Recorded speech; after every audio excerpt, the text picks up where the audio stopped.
Fresh is the word.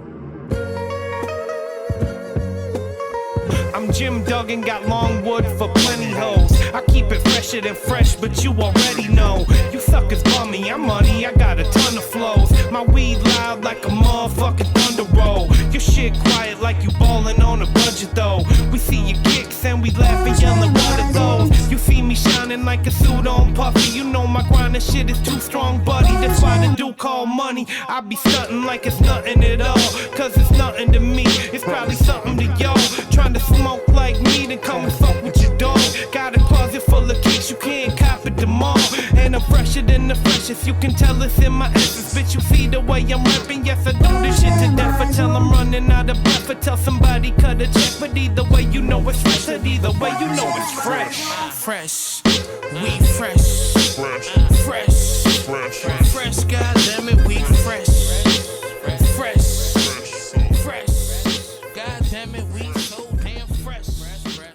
Welcome to the Fresh is the Word podcast. I'm your host, K-Fresh. We got a lot of podcasts for you this week. First up is the second part of my interview with Detroit-born, now LA transplant, DJ House Shoes, DJ, hip-hop producer, and label owner. His label, Street Corner Music, which we'll get into, the slew of releases that he's released this year and coming up and within the next year or so. So that'd be great to finish up that interview. We have another weekly segment of Knuckle Up with Vstylez, where we, go a little everywhere this week. Mostly MMA, of course, but we, talk about the whole controversy surrounding Colin Kaepernick. We talk about New York hip-hop artist Ka and that hit article that the New York Post put out on him a couple months ago, basically questioning his loyalty to his job as a high-ranking official in the New York Fire Department while being a hip-hop artist. So we discussed that. We discussed some comments that UFC's Tyron Woodley said a few weeks ago about the double standards that certain black fighters might get in the company. And then we also, there's big news about GSP, George St-Pierre, and other news going on in regards to fighter pay and whatnot that we discuss. And then kind of close it out with some wrestling talk with the return of Goldberg. And remember, always keep up tabs on Fresh's Word at www.freshesthepodcast.com. I'm also going to be starting some written content on there, including the new music column that I just started called In My Inbox. That will just kind of cover cool suggestions that everybody should check out on new songs, videos, EPs, LPs from some cool new bands or, bands that have been around for a while and have a new project out. So be on the lookout for more written content at freshesthepodcast.com. You can also follow us on our social medias on Twitter and Instagram at freshestheword1. That's fresh as the word, then the number 1. And then you can give us a like on Facebook at facebook.com/freshesthepodcast. And if you want to support the podcast in any way, I'm going to try to put up a Patreon page soon, once I get everything else kind of fleshed out with the podcast. But you can also go to freshesthepodcast.com, and there's a link at the top that says support this podcast.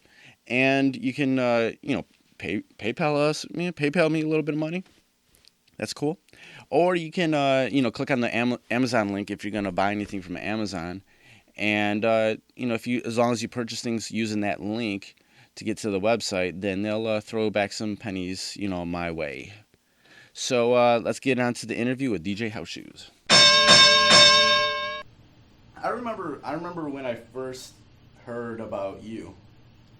I used to always go to Record Time, but I was never someone for many years. I was never someone that went into the dance rooms or anything like that. Right. I wasn't really buying records for the first few years. Right. But I'd always go in there, do the tapes and everything, go to the tape section, whatever. Yep. It wasn't until I had this job doing tech support for UPS shipping software. Word. It was over in Harper Woods at Seven and Kelly. Right. Like, and I was working with all these guys that were just in the scene, you know, that were, go down to Cafe Mahogany. Yep. And shit like that. And that was like first guys I actually got to like talk about all the shit that I was reading in magazines and shit like that. Right. And they were like putting me onto shit. And it was those guys that actually put me onto Slum Village. Wow. The first time. This one dude let me borrow Fantastic Volume 1 tape. Wow. And, like, this is before I even met you. Right. And I was like, oh, dude, this is sweet. At the time, I was already kind of trying to dig into, like, Detroit hip-hop and rap stuff, because I was already listening to Esham and Nodis and ICP, House Crazy and stuff. So I had all these other tapes, too. I would just pick up whatever ones were, like, cheap and everything. Right. And I had already had Five Elements Yesteryears, Word. too, you know? And a few other joints, too. But, you know, and I was like, oh, this is pretty cool, man. This is, like, different and stuff.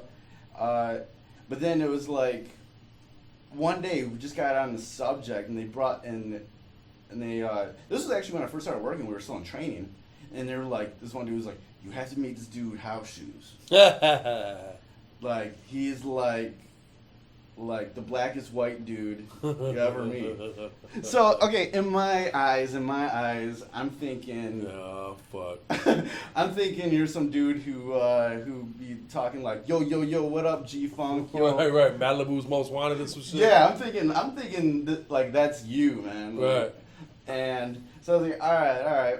But then it was like one day I was in Melodies and Memories, and Gary was like, oh man, do you know House Shoes? I'm like, yeah, I've heard the name and everything. Well, he's gonna start working here, you know? Right. And he's like, so like, then we met there, man, and I'm like, oh, you're totally different than I than I thought you would be, man. Right. I was like, and then rest was history. I'd always be up in there like all the time, you know. Yep. Just hanging out, man, because I only lived like a mile away. Right. So I'd just be in there all the time, just kicking it with you and talking shit. And then you just started like pounding my head with JD records all the time. Yep. Like I got that remember that bootleg Slum 12 Yeah, inch? with 4 songs on one side, 3 on the, Yeah. 3 songs on one side, then The instrumentals on the other side. yeah, hell yeah, Yeah. and To You For You. Yeah, I remember picking that shit up, man, and I was like, oh man, I already heard you know this shit like on the tape and everything, and it kind of like Connected. I was like, oh shit, man, I really like, because the thing was when I first heard Slum Village, and even first heard that Five Elements Yesteryears tape, I really wasn't into that sort of hip hop, like the sort of boom bappy. A little bit soulful. I was like, when I first started listening to hip hop, I was really into the West Coast gangster rap, that sort of sound. Yeah. And for a few years, I really wasn't into the New York stuff at all. Word. I didn't really like the darker, harder boom bappy shit. Right. But I'll tell you when it all changed, man. It was when I heard Cream from Wu-Tang Clan. Right. That's when it changed, and and that also came at a time when the West Coast gangster rap was kind of going downhill. Yep. Death Row stuff wasn't hitting as hard anymore. Yep. There was just and Wu-Tang Clan's Cream came out, and I'm like, oh. And then another thing that just hit me, it was that record. Then Gangstar's Hard to Earn. Man, that I went to Street Corner for the first time to get that on CD, and they didn't have it. They're like, man, we just sold the last CD, but we got one copy of the import double vinyl left, and I was like, oh shit. That was I had been hearing about this joint for like 5-6 months. They opened at the end of '92, or end of '93. Yeah, end of '93. And I was like, man, I'm gonna go up there and see if they got this shit. Got that motherfucker, and I was like, man, you guys hiring? You need any help? And they're like, well, we don't. We can't really afford to pay anybody yet, but like, you know, we could pay you in records. Like, what the fuck? When am I coming in? You know what I mean? Yeah, that was the shit, man. Yeah, Hard to Earn was sort of something that changed like my perception of like East Coast hip hop. Yeah. And it was that, and I think Illmatic too, man. Word. Was something that, and this was all at a time when I didn't know really. I was only knowing what was in magazines and stuff. You know, I didn't know what like anybody in the actual Detroit hip hop scene was listening to or whatever. Man. But those were like the records that really kind of changed my mind about East Coast hip hop. I just started listening to that more, you know. Man, Illmatic fucked me up so hard. I mean, not to be cliche, but I remember because when I was going to Eastern, my roommate Corey, that was my best friend and shit. I would always have the tapes. He always had the tapes. Like I remember the only time he beat me to a tape at Eastern is he beat me to 93 Till Infinity. I was mad as fuck. But Illmatic came out in April. I want to say I had it like 2 weeks early, and I hit up Corey. Told him to hit up the homies and shit. I was like, man, I'm coming through Illmatic. Bring it through. Like, get some weed. We had like mad blunts, and we were in the parking lot of the record store that I used to work at. And the intro came on. I was like, damn, this shit is fucking epic. The fucking New York State of Mind came on. Like, fuck, you hear the motherfucking drums and fucking pianos? Are you kidding me? Motherfuckers rapping his motherfucking ass off. Like, motherfuckers had never heard a record like that. Then Life's a Bitch came on. Like, yo, it's crazy. AZ just killed that shit. But yo, when The World Is Yours came on, I felt like my whole entire life was falling apart. I felt like it was too much. Like it was like sensory overload. Like that shit came on, and I turned the car off, and I got out, and I just ran. Like it was ridiculous, yo. I was like, ah! Like where you going? I was like, man, I can't take it, man. Do you hear that shit? Fuck. Yeah, let me listen to the rest of the tape. It was like, God damn, it's just the greatest fucking album of all time. Shit. People talk that it was better than Illmatic. Suck my dick. I don't know where that's come from recently, man. I threw that fucking tape out the window of my car when I heard it the first time.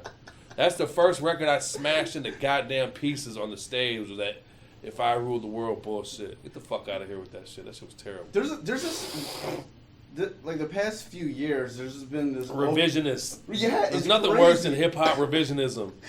It's crazy, man. Like it's mind boggling. Like how things have like just all of a sudden just flipped about things. It's like people are going out of their way to just defy anything that's been said before. Right.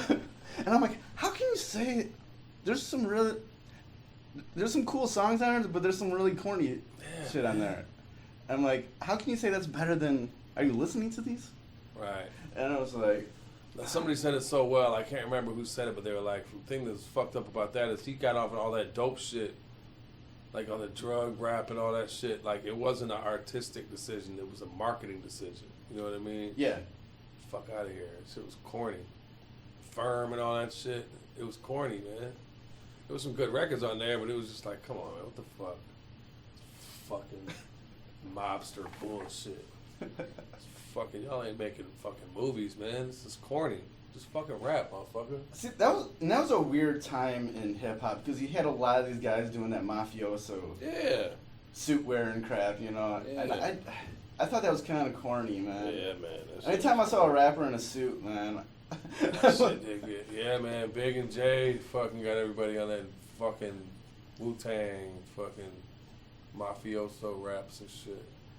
I mean, some people did it cool, but for the most part, it got out of hand, man. Yeah. Copycat syndrome. Yeah, but I remember back during that time, like I was saying, there was a few records that sort of changed my mind about what was going on the East Coast. I'll say the first album that I ever bought without ever hearing any of the songs from it, that I just bought off of like the hype from it, from the magazine and stuff, was The War Report from Capone Noriega. Word up. I bought that. I remember it vividly in my mind. I went over to Harmony House there in East Point, and I think I even had like a Best Buy sale paper in there so they'll price match it. Oh, wow. I used to do that all the time. Because, Harmony House would price match it. So, Right. and it was just right there next to my high school, man. Crazy. So I'd go in there, and I bought that like the day it came out, man. And I was like, and it was everything that I hoped it would. Yeah, that shit was fucking. And the thing that I liked about a certain motherfuckers back in the day is they might have a fucking cornball song on a record, but they would make it the very last song on the tape, so you could just fast forward to the beginning of the tape. You know what I mean? They did that. I want to say like Royal Flush, another few, like it was a couple other New York motherfuckers that like they had one corny ass song, but they would put it all the way at the end so you could just skip past the motherfucker. It was great. You know what I loved about the War Report, and I just sort of like figured it out now? I felt like that album sort of played out like a radio show. Word. Whereas, because some of the songs were like it sounded like almost like an episode of like Stretch and Bobbito's show. Wow. Where some of the songs are songs, like the song that they would play. Yeah. But some of those songs just sound like little freestyle sessions. Right. You know, and that was what was so sort of great about that album, man. Right. That it went back and forth on like shit like LA. Yep. Sounded like some Man, stupid freestyle Capone, session. Bone, fucking. I mean, my shit, of course, is Never Die Alone. Oh, that's one of the. That's the one I used to play at St. Andrews all the fucking time. Motherfuckers would hear them piano stabs and the burn, burn, and motherfuckers would just start running. They just start running around in fucking circles, yo. And the drums would come in fucking hard as hell, yo. Man, bless Buckwild for that. Man, fuck. That shit was so hard, man. That shit I still have to listen to that song at least like a couple times a month. Man. To this day, dude, it still sounds fresh, man. Right? Hell yeah. But it's funny. CNN Channel 10. It's funny, like when you kind of look back to all those records that came out during all that time. There's a lot of stuff that doesn't seem like it ages well, but then there's some stuff that sounds fresher than ever. Yeah. Right. Like the Infamous. Yeah, that's the best album. Well, I've learned to watch how I say things. That's my favorite. Yes. I don't like saying the best either. I like saying my favorite. That's my favorite album, period. Like, all genres. The Infamous is the most perfect album I've fucking heard in my lifetime. That shit, man. Fuck, that shit just... It just takes you right back to the first... It's never sounded any different than the first time you fucking heard it. You know what I mean? Still sounds... And it's crazy when you kind of look back at, you know, with Mobb Deep, like, Havoc and Prodigy, they were like 18, 19 when they made that shit. And during that time, you were kind of coming out of the West Coast gangster rap, stuff from the 80s, the gangster rap, the, you know, Eric B. and Rakim stuff, Pete Rock stuff, all this other stuff, where you hit a lot of this hip-hop and street rap that, to a certain extent, the people that were listening to it were like, it was kind of a glorification almost at times. Yeah. Or people listening to it were like, oh man, I want to be that. Yeah. Right. But when you listen to the Infamous, that shit scared the shit out of you. I'm like, did you really want to go to Queensbridge? Right, that shit was hard as hell. No, you don't want they were kind of scaring the shit out of you. There was nothing, like, sunny about that album. Right. And it's still, and there was a tension about it. Yeah. That is still very real today, you know? Hell yeah. And that's what was so great about it, and why it's skits and all that shit. Pow, pow, pow, pow, pow. That shit was fucking fantastic. That's why it's still fresh today, man, because it's stuff that, like, hasn't gone away, you know? It's something so real that it felt real, you know? Yeah. And it's crazy that they were, like, so young to be able to... They didn't sound young though. Hell no. They felt like, but they felt like they had like this whole world on their shoulders on that record, you know. Man, the fucking beats, man. Oh, that motherfucker, man. Like I've been finding like some of the samples, and like Havoc, man. Like he was fucking. His production techniques that he was using on that record were fucking amazing, man. Like. It was funny when it was a couple years ago when people finally realized what the Shook Ones sample was, and it was a record that like everybody had. Fuck yeah. Yo, the fucking survival of the fittest shit fucked me up so hard. It's like a fucking these fucking jazz records he was fucking with were funny as hell, man. Like, and just the pieces that he chose to fuck with and what he transformed them into was just fucking mind blowing when you go back and peep that shit. Hell yeah. Yeah, another record that I feel like sounds fresher here in 2016. It aged probably the best, I think, is Biggie's Life After Death. That's the perfect album. That's like the perfect album for everybody, in my opinion. Yeah. Because the fucking radio motherfuckers they fuck with the street joints off there, and the street motherfuckers fuck with the radio joints. You know what I mean? Like, it's such a well balanced, well sequenced album. Yeah, that shit's fucking fantastic. I fuck with Big, man. Yeah, I can listen to that album like right now, and it sounds like it came out today. Yeah, I don't really fuck with Ready to Die like that. Motherfuckers hold that shit up real high, but it hasn't aged. It hasn't aged poorly, but it hasn't necessarily aged that well to me. You know what I mean? Yeah. And when you kind of like, and if you sit down and just study Life After Death, that birthed so much stuff that's like relevant today. Right. Just the ideas of like you listen to Life After Death and you're like, this is like Rick Ross is doing all of this shit. Yep. Right. Like, it's a blueprint for so much shit like that's been around since it came out, you know. Right. And even the way it was recorded, mixed and mastered sounds like it doesn't sound like it was made in 96 and 97, you know what I'm saying? Yeah. That's crazy. That's just going to be 20 years old next year. That's fucking incredible. I still remember when I heard that motherfucker died. I had just started fucking with Jay at Jenny Jones show shit, you know what I mean? Like, that was like, that shit might even have been like 2 weeks before or a week before March 9th. Yeah, it was in February. So yeah, it was like the week after the shit aired or some shit. And I remember I was over there, I woke up, and they were just playing Biggie. I was like, why are they playing so much Biggie? And Biggie died. I'm like, fuck, you kidding me? I don't remember where I was when I heard when Pac died.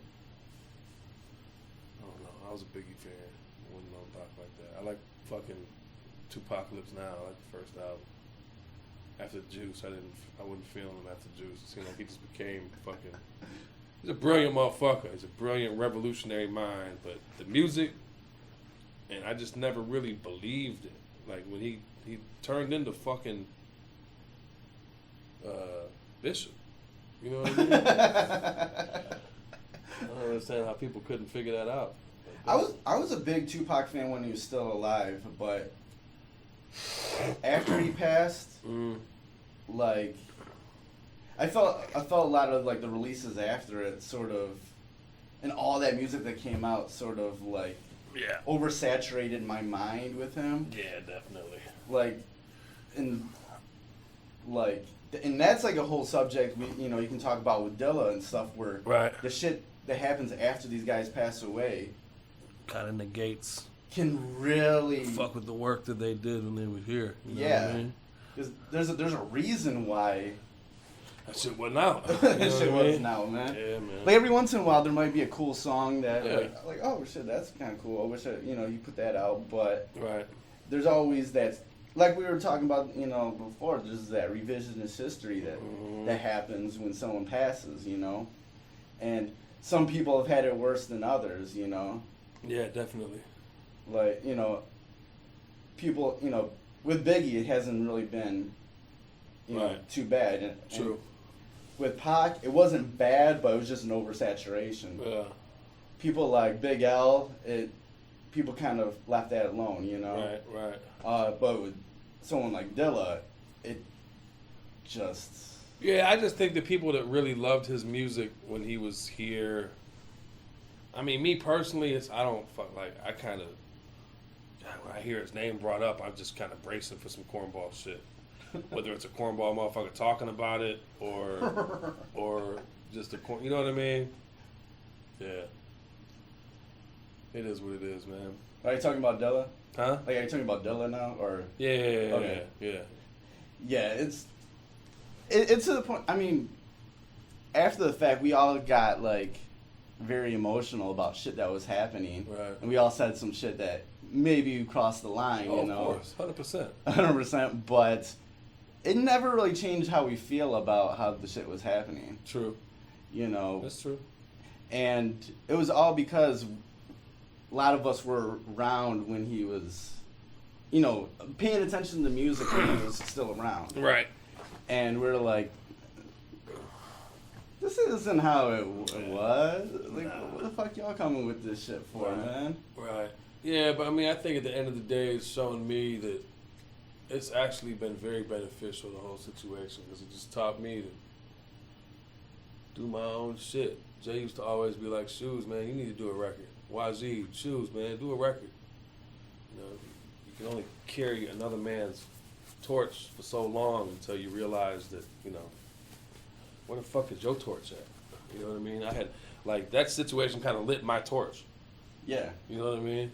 There wouldn't have been no Let It Go album without any of that. You know what I mean? Like, that shit, let it go. That's where the name of my fucking album came from. Let that shit go. You know what I mean? Like, it's time to do house shoe shit. And I fucking, you know, I run my motherfucking mouth once in a while, but that was my man. You know, that was a friend of mine. And I'm a passionate dude to a fault. Definitely to a fault. And the whole I don't give a fuck shit, that might not work in my favor sometimes, but most of the time I really just don't give a fuck, you know? But, yeah. The street corner music, all this shit, man, this is what I'm, you know, I got priorities. This shit has taught me what really matters. What are you really taking your time and emotion and passion and using it on? Like, don't do that, Shoes. You know what I mean? Like, don't do that, Shoes. Yeah, it's kind of funny. Sometimes you're not even aware about it. Like, you'll like spend an absorbent amount of time, and it'll just become part of your life that you're sort of dedicating to others. Yeah. And you don't even realize how long it's actually. That's why I had to move. Yeah. That's why I had to leave. People be like, "Why'd you leave?" It's because I fucking couldn't take care of myself here. I mean, I was taking care of myself. I was DJing. I was making great money and shit, but I wasn't doing any. I was DJing. Yeah. Big fucking deal. You know what I mean? Ain't no legacy in that. Who gives a fuck about DJing? I never traveled outside of the city. I never went anywhere. Like, the first time I DJed outside of Detroit was like 3 months before I moved. I went to Cleveland. Yeah, I remember that. You know what I mean? Yeah, I remember you telling me, they're like, you know, this is the first time Ever. I've ever gone outside of here, man. I went to fucking LA, and I've been to 40 countries, bro. 10 years later, I've been to 40 fucking countries. Like, get off the block. That's the biggest fucking thing I could ever tell anybody. The best advice I could tell anybody is get off your fucking block. So much, people have so much passion for their hood, and they you know what I mean? That's cool, man. Like, God bless you, but you better get the fuck up out of here and see this motherfucker, because it might not be here tomorrow. You know what I mean? Right. I have seen almost 4 corners of this fucking earth, and I'm blessed being able to travel the motherfucking world playing music that I like. I ain't got to cater to fucking nobody. Fuck, the dumbest shit I've ever heard in my life is play for the fucking crowd. What type of corny ass motherfucker are you? You know what I mean? Like, play for the crowd. Fuck the crowd. I'm the that's like telling a teacher to teach for the students, or you know what I mean? Like, teach what they want you to teach them. No, motherfucker, you about to get these lessons. You know what I mean? I'm a fucking teacher when I'm on them tables. You know, I'm gonna introduce you to some of the best shit you never heard in your life. If you want to listen to the fucking radio, go out your fucking car. Go in your fucking car. Go sit in the fucking waiting room with the doctor's office or some shit. I'm not gonna fucking play that bullshit. It's pointless. Yeah, I think that's been a huge problem in sort of like the music DJ culture. Yeah. Is that, especially, you know, there's been an onslaught of technology where more people can do it, but with that, all these people are very susceptible and very willing to play to the crowd. Yeah. To where now it's the DJ is not a performing artist anymore. They're basically a jukebox. Yeah, 100%. And it makes all of us that want to actually kind of school people. Yeah. It makes it much more frustrating, right, and a lot less satisfying when all you're doing is getting requests. Right. And people are just assuming you're going to go through it. And then if you give any sort of inch in that way, they take a foot, you know? Right. And then they expect you to, like... And this is another thing, too, I feel like, at least, okay, back in the day, the radio motherfuckers might just be a part of the radio like the radio shit. Right. Might not like the underground shit or whatever. Right. But the underground people might like the some of that underground shit. stuff, and like it might have a wide range. Now I think we're in this point where everybody has their small little thing that they want, and that's all they want to hear. Right. Like the underground cats just want to hear this little small sector of underground. Right. Right. Like all they want to hear is like early 2000s rap or hip hop, whatever. Right. And this person wants to just hear like underground hip hop shit, and this person just wants. There's no like wide reach. I feel like. And people are just fucking stupid because like when Gorilla Black came out, we were like, man, this shit is fucking horrible. His shit didn't get no fucking spins. Nothing came of that. Yeah. You know what I mean? He was a fucking clone. He was a fucking cookie cutter. He was like a test tube rapper. Right. We need a replacement for Biggie. Nah, motherfucker. Now you got a motherfucker like Future's already just. That's just my personal taste. That shit just sounds fucking stupid. I'm 41 years old. Motherfucker, that music is not for me. Right. And guess what, motherfucker? It ain't for your old ass neither. Motherfuckers look silly as hell trying to fit in with this fuck shit. But then they fucking test tube baby ass designer this motherfucker. And motherfuckers love him. Like, oh man, this is the shit. You can't even tell the difference. You know what I mean? Like, don't you understand how fucking stupid that shit is? Like, this motherfucker just cloned the most popular motherfucker. He has absolutely nothing to offer. I don't get it, yo. Like, people are just fucking stupid. Right, and it's like I'm not trying to sit here and sound like a bunch of grizzled old vets or whatever. Right, but we are. But it's just weird that coming from where we've come from, that I feel like there's not that place. There's not a lot of places, at least here, where there's that sort of open-mindedness towards like urban music. Where people are willing to be exposed to new shit. Yeah, You know what I mean? it's all these like little. There's some that exist, but they're so very super niche Right. that like they're not the people that regularly go out. You know. Right.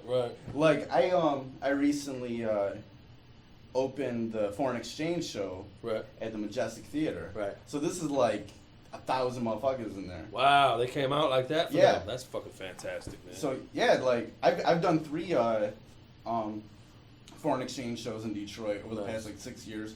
First 2 at the Magic Stick. Word. It went from like 400 or 500 to Magic Stick sold out to like Majestic almost sold out. You know. And every time with that crowd, and especially this last part, Urban AC as fuck, yo. it's like Urban adult contemporary. You better not play no rap shit up in there. right. No, I played all rap shit. Oh, I word. played all hip hop shit. You Wow, know? word. And the crowd just loved it, man. We're going along with it, man. Oh, word. Yeah. I thought there would have been a little bougie on that shit. Oh no, man. You were playing like classics though, right? Yeah, it was all like Yeah. it was all like classic Yeah. stuff that they came up on. Something you they know? fuck with before they gave up on rap music. Yeah. Right. So and it was cool like that. People. There is a little niches of people that will actually, come out and fuck with that. But those aren't the regular people that go out to the bars all the time and shit like that. Right. And it's almost a little sad too that sort of open-mindedness isn't as present anymore. Right. So a lot of times I feel, and tell me if you agree, it's like as time goes on, there's this more people try to put on this sort of sense of obligation to like and respect shit just because it's popular. Yeah, fuck that. So that's the dumbest shit I ever heard in my life. You know what I mean? Like, I cringe anytime someone says we gotta respect his hustle. Like I don't care. no, I don't. I don't give a fuck about your hustle. Fuck, what art are you creating? That's all that matters. You know what I Right. mean? I don't give a fuck how much money you made off of that shit. Get the fuck out of here, man. I always cringe off that, and I like. Man, that motherfucker got money, shoes. You sold records, I man. don't give a fuck. Fuck you, man. I didn't know you were that stupid.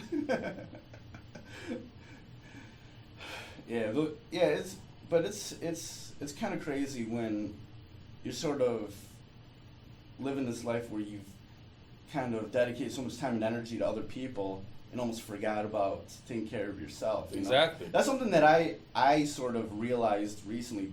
The past 2 years is the first time that in my life that I don't have anybody on a consistent basis or anything, laying all their problems on me. Right. And it feels fucking great. Yeah, man. First time in my adult life, man. I realized, and I didn't realize that this was happening. Right.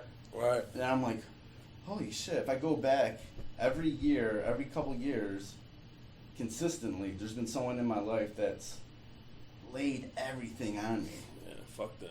And it wasn't until my last relationship, which ruined my life almost, Right. that I was like, fuck, I can't do this anymore. Hell no, man. And the last 2 years almost have been fucking spectacular, man. Good shit. Yeah, because you was in a shithole for a minute, bro. Oh, very much so.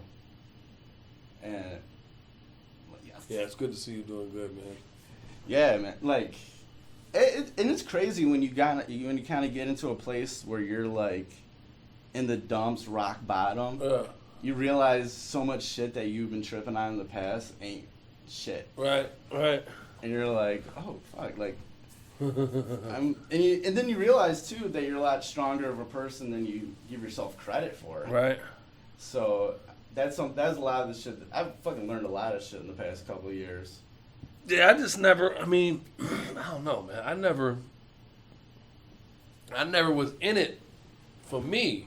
I was never in it for me in the first place. But you know, it needs to become that eventually. You know what I mean? And just getting out of this motherfucker, like I always used all my assets and all my resources to help everybody else reach their goals or get closer to them. You know what I mean? And yeah, I just had to get the fuck out of here. When you first started, when kind of going, was it sort of about for you, aside from just loving the music and the art and everything, was it sort of just finding something to be a part of? Not really, because I've been a hip hop motherfucker since, I've had motherfuckers coming to me like I was that dude since like the 5th grade, yo. You know what I mean? I was same pretty much, shit. Yeah, I was same right? shit, yeah. And it was just like a natural progression to go from being the dude that had all the tapes first to the dude that had the fucking promo 12 inches first to the dude that was playing the motherfuckers on stage every Friday. You know what I mean? Yeah. I feel like that was similar with me, but it was like when I got old enough, I was just like, I wanted to be around more people that actually knew about the shit. I just wanted to have the shit first. So that's how I got back. That's how I got back into records, because I was buying records in the first place when I started buying music. Then I got tapes, and I got rid of the tapes and got the CDs. But then I found out the right label 12 inches is how you get the shit first. So fucking Record Time, Melodies and Memories, Car City. You're like, how do I get those? I got it, but now it's like, fuck, I got them. I got all the shit first, like, and I love putting people up on music, so I had to figure out how to get my ass up on that stage. I was bringing a little fucking handful of records down to St. Andrews every Friday night, asking for like the last 10 or 15 minutes. That's hard to have a motherfucker give you the end of the night. Right. They want to close it up. Oh, yeah. And I was doing cool shit. They was respecting. I was doing like fucking like putting like Marvin Gaye acapellas over like Black Moon beats and shit. Yeah. Silly shit, but different. People weren't doing it then. Yeah, man, and they was feeling it. And that one night, the stars aligned. I got that fucking job, and I was like blessed to be basically the resident of Detroit, not just St. Andrews Hall. Like this shit was real for me. I was responsible. That's what it was. It was I was responsible to the city, and I was fucking very blessed and appreciative to have that spot. But I think the reason the shit kind of fell apart after I left is because nobody gave a fuck as much as I did. That's why Proof was fucking mad at me. You know, God bless, he pieced it out with me the night he died. Like, he hit me on MySpace like 3 hours before he got killed. Like, what up, Shoes? I'm working on the next record. I need some beats. We wasn't talking. We damn near came to blows at Northern Lights one night because he was like, man, you can't fucking move, bro. I'm moving. I'm moving to Arizona. If you move to LA, this shit is done. Because we're the head and shoulders of this motherfucker. Nobody else cares. And he's right. No one else fucking cares. It is what it is. But what I'm doing now is it's a fucking, you know, it's a progression of what I was doing back then for the city. But it's like for the whole universe. I'm documenting shit now. Like I'm putting records out. I'm still playing records, but my focus is putting that shit on plastic. And like the way if I was to have a DJ set, you know, I'm exposing my favorite sounds to people, and now it's like that ain't good enough for me. Like I need the street corner music. I like to say that Street Corner Music is a label for people that deserve records, and it's both sides of the coin. It's the customer and the music lover that's buying it, but it's records that wouldn't exist if it wasn't for me. Like shit that touches me, and I'm gonna get like, this motherfucker's about to have a record. You ain't never had a record. You probably never would if it wasn't for me. It ain't even about that though, but like that's what it is now. Just like back in the day, playing records at St. Andrews on a Friday night. Like I'm making those motherfucking records now. And I'm very proud of my fucking achievements. I put out 30 fucking records in the last fucking 2.5 years. I got 30 more in various stages of, production right now. Do you remember the sort of moment, the day that you just like, okay, this is what I'm going to do next. The street corner music thing is going to be what I'm going to do. Man, yeah, it was the day that I fucking, like, when I realized that, when I couldn't come up with a name for the new, whatever the new brand was going to be. I didn't want House Shoes name in it. I didn't want House Shoes Records or House Shoes Recordings or any House Shoes shit. I wanted it to be something bigger than myself. And it clicked, and I was like, fuck. I mean, it was like a week. I just couldn't think of a fucking name. And then I was like, fuck, Street Corner Music. Like, that was the first platform that I had to push this shit, to sell records. Yeah, for as long as I've known you, sort of, the thing from around here that sort of was like the iconic thing for you was always Street Corner. Hell yeah. Like, ahead of anything else, ahead of St. Andrews or whatever, you always went back to because they were the first motherfuckers to trust me and to put money up. You know what I mean? Give me a budget. They gave me half of the back wall. You know what I mean? Like, that was the back wall at Street Corner was all fucking like pricey jazz and, soul and rock records. There was no hip hop records there before I started working there. I got half of the back wall and I was slanging them motherfuckers. You could come hear me at St. Andrews on a Friday night, playing the brand new shit, and then you could come and buy the shit from me the next day. And that's where it really got serious, because when you get the commerce involved in it, like, it's better for everybody. Yeah. Fucking YG, Zoe, I'm selling hundreds and hundreds of dollars worth of their product every month. It fucking, that was like Jazz and Jams. That was the last spot that I worked at when I was out here. Yeah, but just going from that whole timeline is crazy. How it went from me selling the shit that I was playing on a Friday night to inspire other cats to make music and eventually and inevitably be selling their music hand over fist. Yeah. It's dope. Lucky dude, man. So, kind of, take me through the timeline of actually establishing, Street Corner Music. I was like 2012, and I was on some like daddy duty shit. Like, I was still with my children's mother at the time, and she wanted to go back to school, so I was just like kind of stir crazy. I was like, I gotta do something because I'm not doing shit. And Nameless sent me a batch of beats, and I was like, yo, this shit's crazy. Like, let's do like a beat tape online, start some shit off. Did a couple of those. I got the whole idea for the gift series. Like, the reason we called it a gift is because it was a free downloadable beat tape that would come out on every holiday. And like after 2 or 3 of those, I was like, fuck that. I hit up Joe at Fat Beats. I was like, man, what's up on some records? Like, I think I figured it out finally. Then it was off to the fucking races after that. You know what I mean? 10 gift albums, Illingsworth, fucking. Yeah, it was cool because when you started doing these, it was still like sort of a boutique thing with like the vinyl. Yeah. You had a limited run.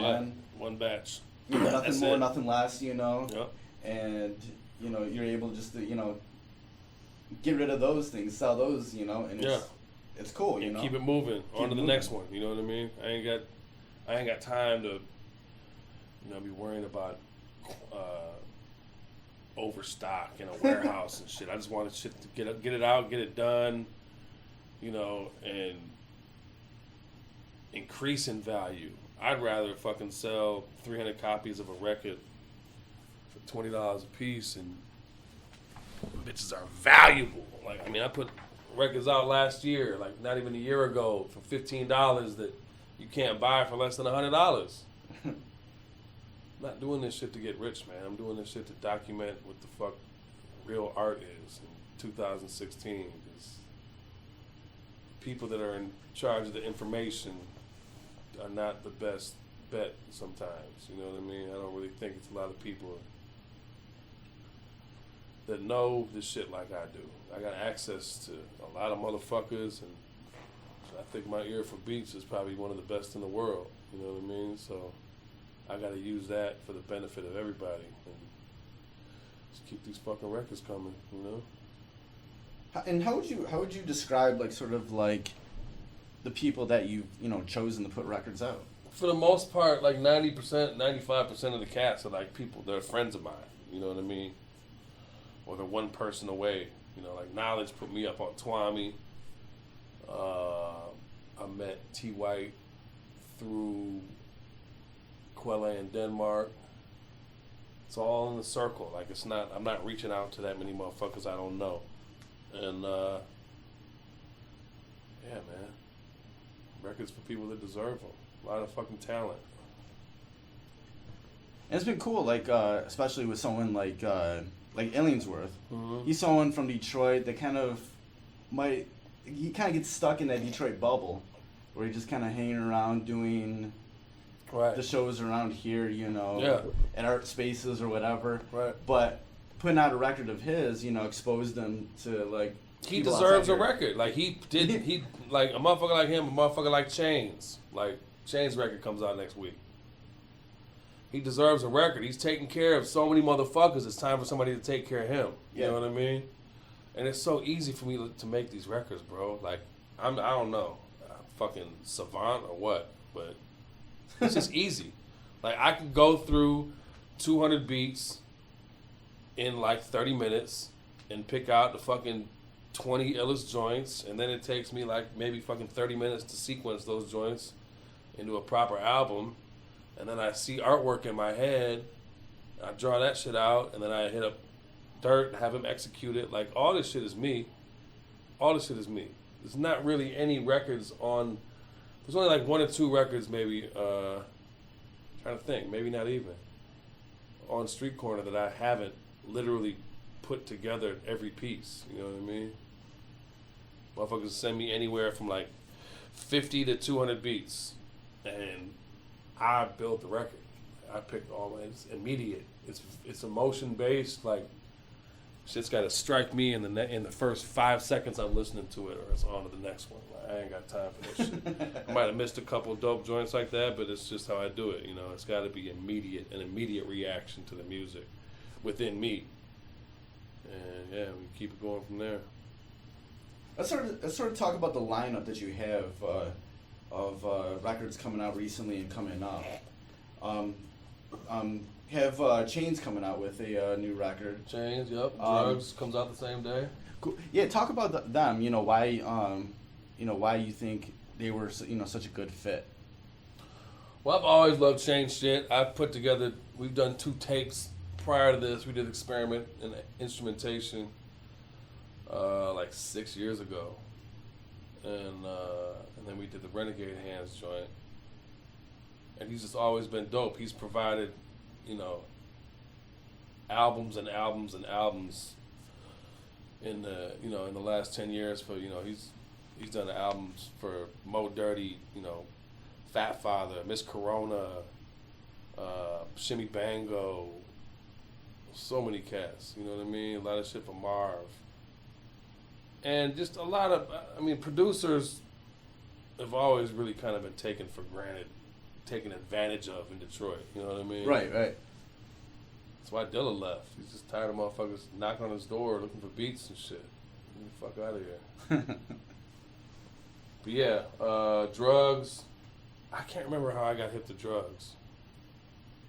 But we got him a fucking Grammy nomination. You know what I mean? Like, it was a joint on Volume 10 of The Gift before I went physical with it. And the homie Ty, A&R for Aftermath, gave it to Dre. Dre picked the fucking easy joint. Ended up on Compton. He got a fucking Grammy nomination. And it's crazy because I'm so far removed from anything industry related. Like, I don't play the game. You know what I mean? Or they always talk about the rap game. I'm fucking 41 years old. I ain't got time for no fucking games. Right. But me doing something that's just so based in non-industry terms. You know what I mean? For that to go all the way to the top shows you it's, you know, when you're doing some real shit, you know, it can be noticed. Yeah. So I'm just gonna keep on doing what the fuck I'm doing. About to drop this Jake 1 shit in a minute. Got the test presses the other day. Oh man, what else? You had the Steven Tyler joint with Scud Steven One. Tyler, yep. and Scud T. White. T. White. That's fucking hilarious. It's like a comedy beat tape. Yeah, I listened to it, man. It's fucking. Yeah, that shit's really good, man. Yeah, talk about those guys, man. Man, Scud's dope. You know, he produced one of the best albums of the last 10 years, in my opinion, with the fucking Denmark Vestey Cult Classic record. T. White. Fucking dirty ass beats, man. And he's got so many of them. We actually got another record with T. White coming out called The Whitest Album. Kind of a play on the Beatles shit. The White Album, the Whitest Album. It's gonna be dope. But yeah, the Steven Tyler shit should be out in like October or November. Got a John Wayne album. Here You Go, instrumental album. There's so much heat on there. That's gonna be like November. Yeah, John Wayne's, you know, he's put out a lot of records with different people. You know, how is it to work with him? It's dope. You know, it's real simple. It's just, you know, just send me the fucking beats. It's easy. Siege, man. This cat Siege Monstrosity. He's from Detroit. He's out there. He fucks with Dre and like produced a majority of like Tyrese's last album, but he got slaps too. Like that shit's coming out probably October, November too. So end of the year with a lot of fucking records. And then I'm doing these tapes now too, because we do this shit called Record Store Night out there. It's really dope. At this record store called High Fidelity. It's my street corner music and the homies New Los Angeles. The homie Cone and Lewis's label and Maria. And like we each have like featured releases every month. So that's why I'm fucking with these tapes now. Because the record shit, man, it's expensive and you gotta fucking wait. You know, you gotta pay $2,000 to get 300 records printed up. And then you gotta wait for fucking 5 months till the bitches are ready. Or you can spend like $400 on like 200 tapes. And they're ready in 5 days. You know what I mean? So Yeah, the whole vinyl boom, whatever. yeah, Record Store Day fucked everything up. That's why we do Record Store Night. Motherfuckers pressing up 10,000 limited edition. It ain't limited, motherfucker. It's 10,000 of them. Right. And it's a record that you already fucking probably... Yeah, it's fucking so you already heard. Whipped Cream and Other Delights, Herb Alpert. Like, they literally reissued that shit last year. That shit is in every fucking thrift store, like 5 copies, every dollar store. What the fuck are y'all doing? What the fuck are y'all doing? Like, and the whole shit they started it to promote independent record stores and independent record labels. And now the majors have fucking bottlenecked the whole fucking vinyl production industry. Yeah. Where motherfuckers can't even get their shit pressed on time for Record Store Day. Yeah, and it's hurting all the indies, you know. Man, we're gonna do one. I'm gonna do a fuck Record Store Day record. It'll be watch fucking Black Friday. It's gonna have a sticker on it. It's gonna say "fuck Record Store Day." 'Cause I'm a fucking asshole. Recently you put out before, you know, of releases that you already did, you put out Swarvy. Mm-hmm. Talk about, you know... Swarvy might be... Well, Swarvy is definitely probably one of the most talented motherfuckers I've ever seen create music. I met him through the homies. He just came out to LA and immediately became a very strong part of the community.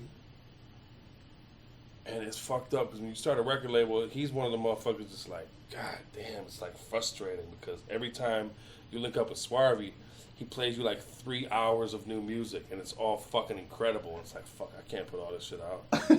He's got like 5 or 6 projects out right now. He's fucking incredible. It's like you already have this project already set and then he plays you more and you're like, yeah, right. Like, fuck, man. This is better than the shit. Yeah. It's crazy. Swarvy's a fucking monster. Yeah. Find that motherfucker. Go to his Bandcamp and buy all that shit right now. And then you had a record with Stro. Stro Elliott, yes. Yeah. I should get the test presses on that this week. He's a monster. He's been a pillar in the beat scene in LA. I think the first time I saw him was at Boombox maybe about 7-8 years ago, and he destroyed that shit. Yeah, really, really fucking excited about that record. That's another one that's gonna be like October, November. That's his debut album, like his debut fucking record. Records for people who deserve them. You know what I mean? Yeah, then you had a record with DJ Harrison. Tape. Tape, yeah. Yeah, we did a Tape the Slice joint. He's a fucking alien.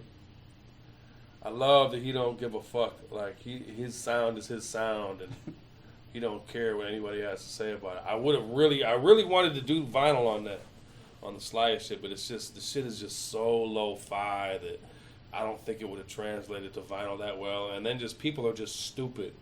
I don't want to have record stores dealing with people like bringing it back, saying it's not like I've literally seen that happen before. Like, it'll be like a record where there's like record static sampled into the shit. Yeah. And like a motherfucker will come back and be like, man, it's scratched. I'm like, no, it's not, you stupid motherfucker. Yeah, shouts to Harrison. He's actually in LA right now doing some shit. I think he's got some stuff on deck with Wolf and Stone's Throw. Yeah. Didn't he put out a record with on Shadow's new label? Yeah, Tape. He did Tape. Shadows, yeah, that shit was dope. Yeah. Then you had some stuff with 14KT also, man. Yeah, I'm happy about that. I think that's gone now. I think they're all sold out. The 14 Killer Tape.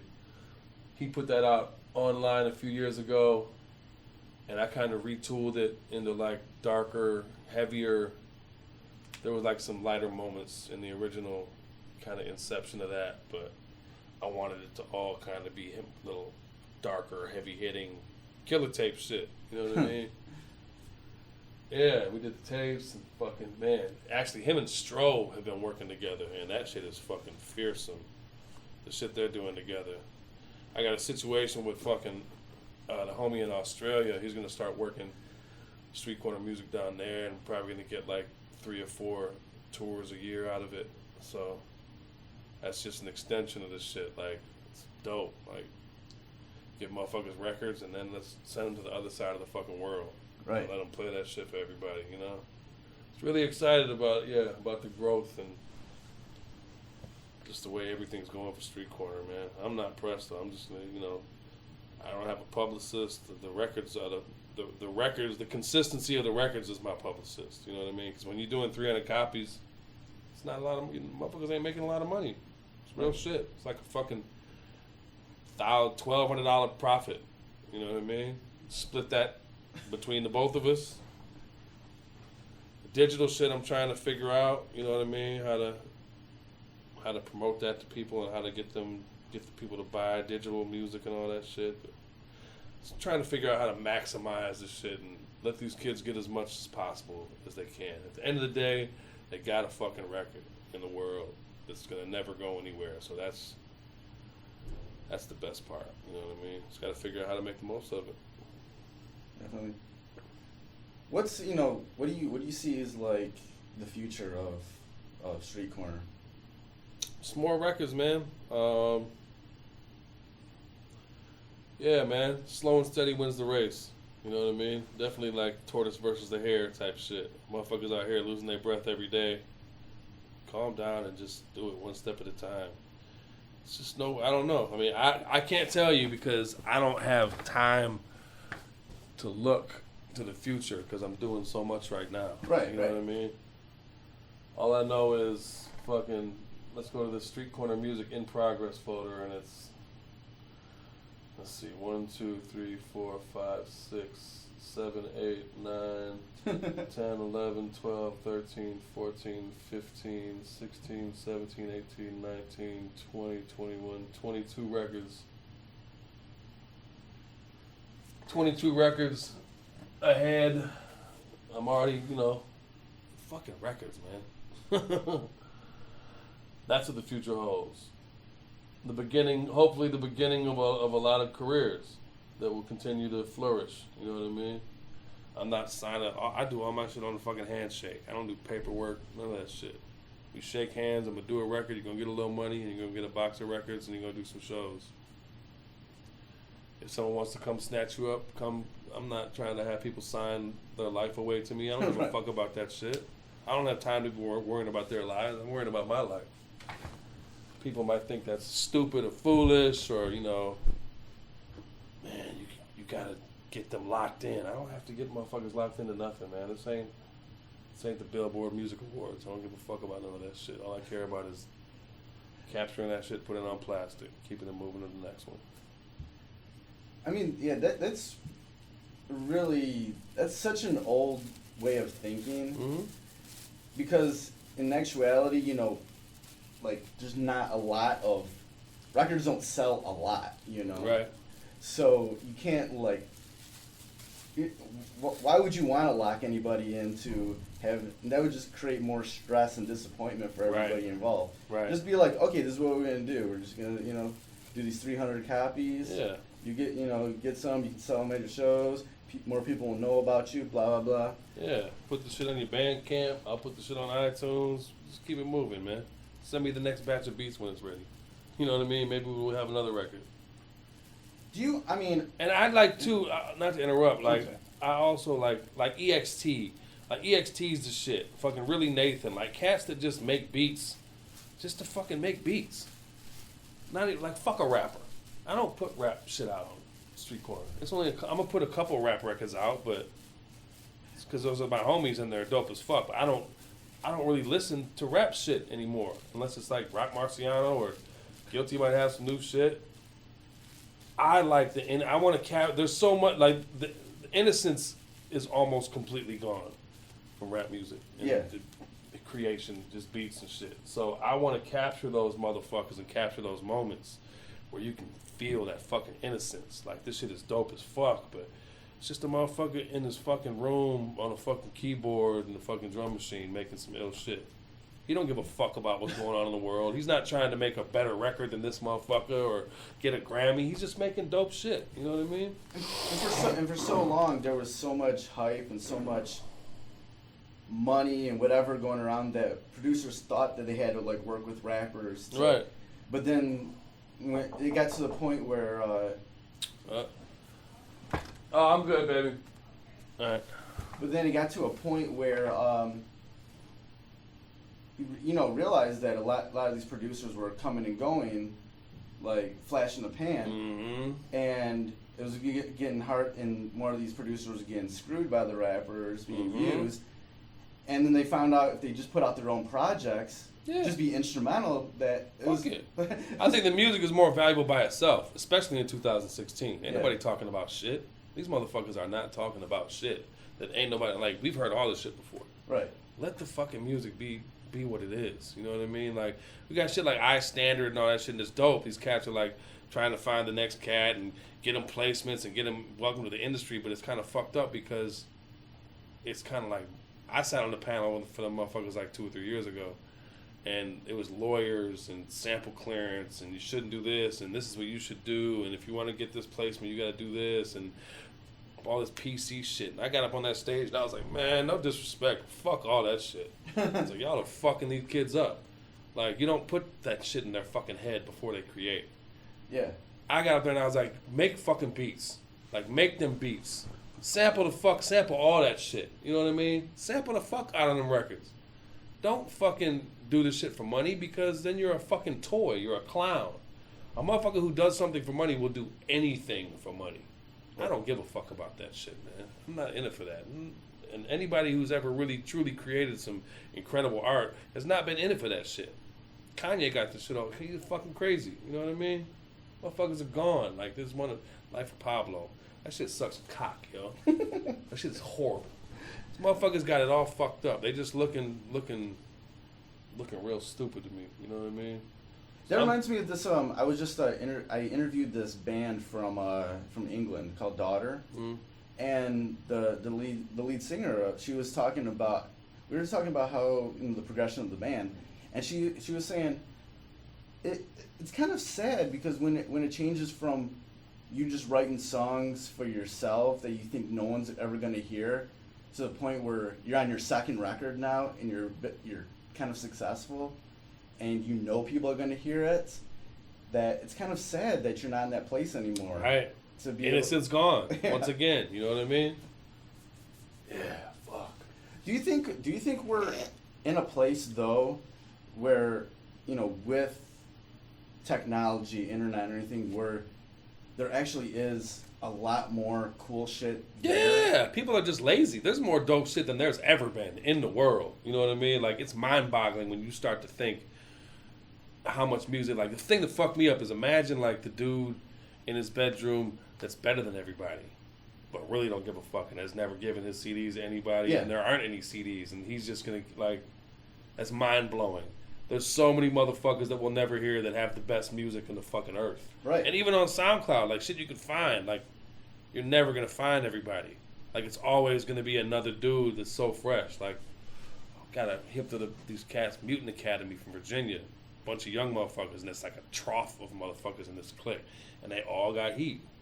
It's like the Magic Show, my Dub Lab show, like a month ago, like I played all this shit that it's getting to the point now where I'm playing records on my show every week that no one's ever heard before. Right. Which is some crazy shit. You know, it's just gonna grow. Like, I'm gonna do a comp on them for Street Corner next year. So much heat, man. So much endless music. Yeah, motherfuckers think it's someone who says, "Oh man, ain't nothing good to listen to out here." You're just a lazy fucking bastard. Right. Because it's 3 clicks away, you might have found the greatest song you ever heard in your life. You know? Right. Like at the at this year's Movement Festival, I was interviewing John Digweed. He's been a big techno DJ since the late 80s, early 90s. This guy still, and he was telling me, he's like, this is the greatest time ever for listening to new music. Right. And he still goes through 200, 300 tracks a week Right. of shit that gets sent to him. Yep. And he's super mad excited about it. This is a Yeah. guy that really doesn't need to do that. Right. But he does that because that's what keeps him and his sets fresh. Yeah, it's fucking hard to keep that shit organized, man. I had to come up with some type of new organization because my download folder is just like, fuck. It's Oh, my download folder's out of control. fucking ridiculous, man. I gotta start making like a monthly catalog system or something. I used to do that, but then it just got away from me. And I was Right. like, you know, download, my download folder's See, the thing that's fucked up is you download this shit and you immediately play it from that location. So then when you move it and get to catalog and then you lose the shit in the Serato and iTunes, it's fucking like, fuck. I just don't care anymore. I'm just gonna leave. I got the dumbass download folder, man. For real. Yeah, it's crazy though. Like, yeah, it's crazy how much stuff is out there, and then like, it's almost to the point where like the more you listen to, you almost forget about shit. Right. From like 2 weeks ago. Yeah. Oh shit, what was that? That motherfucker send you shit with no name on it. I'm like, man, fuck, I got so many of them folders. Like, who is this? And I had motherfuckers send me the folder like 2 or 3 times because I can never find it because they don't name this shit. Name your fucking beats. Put your name in the track title, not just the artist shit. Like, put your name in the track title too. You fucking new producers, so we can give you credit for playing your shit. Shit. God damn it.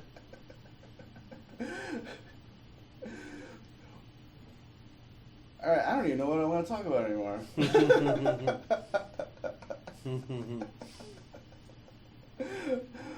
think we're getting to the end of the road of this podcast. Word. I think we're gonna have to make this a 2-parter. Hell yeah. Maybe we're good on almost 2 hours. Word. Damn.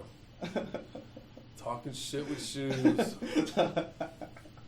That was funny until I did that podcast for me. Like, did you ever hear that? Where I made like, we did a podcast where I made Luther burgers. I think I remember that. Oh man, the Luther Burgers things were. That shit was ridiculous. Oh, the Luther Burgers were. Just looking at them were. Sound like they just look like they would upset my stomach.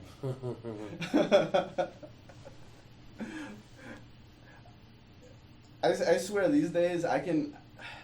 There's not even that much food I can eat, man.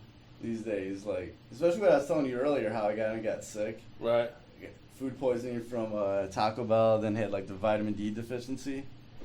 That my stomach never recovered from that.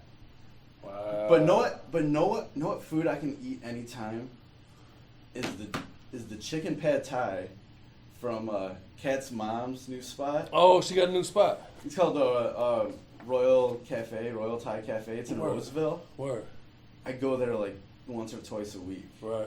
and get the chicken pad thai, and never makes me sick. Right, And I tell her that all the time. I'm like, what sort of healing powers does your mom have? And she was about to tell me the other day, and I was like, no, don't tell me it. I want it to be a secret. I want it to be a mystery. I found out the secret ingredient in Lafayette's chili sauce. Coffee. Yeah, I think I remember you telling me that. That's fucking amazing. I want to smoke some blunts.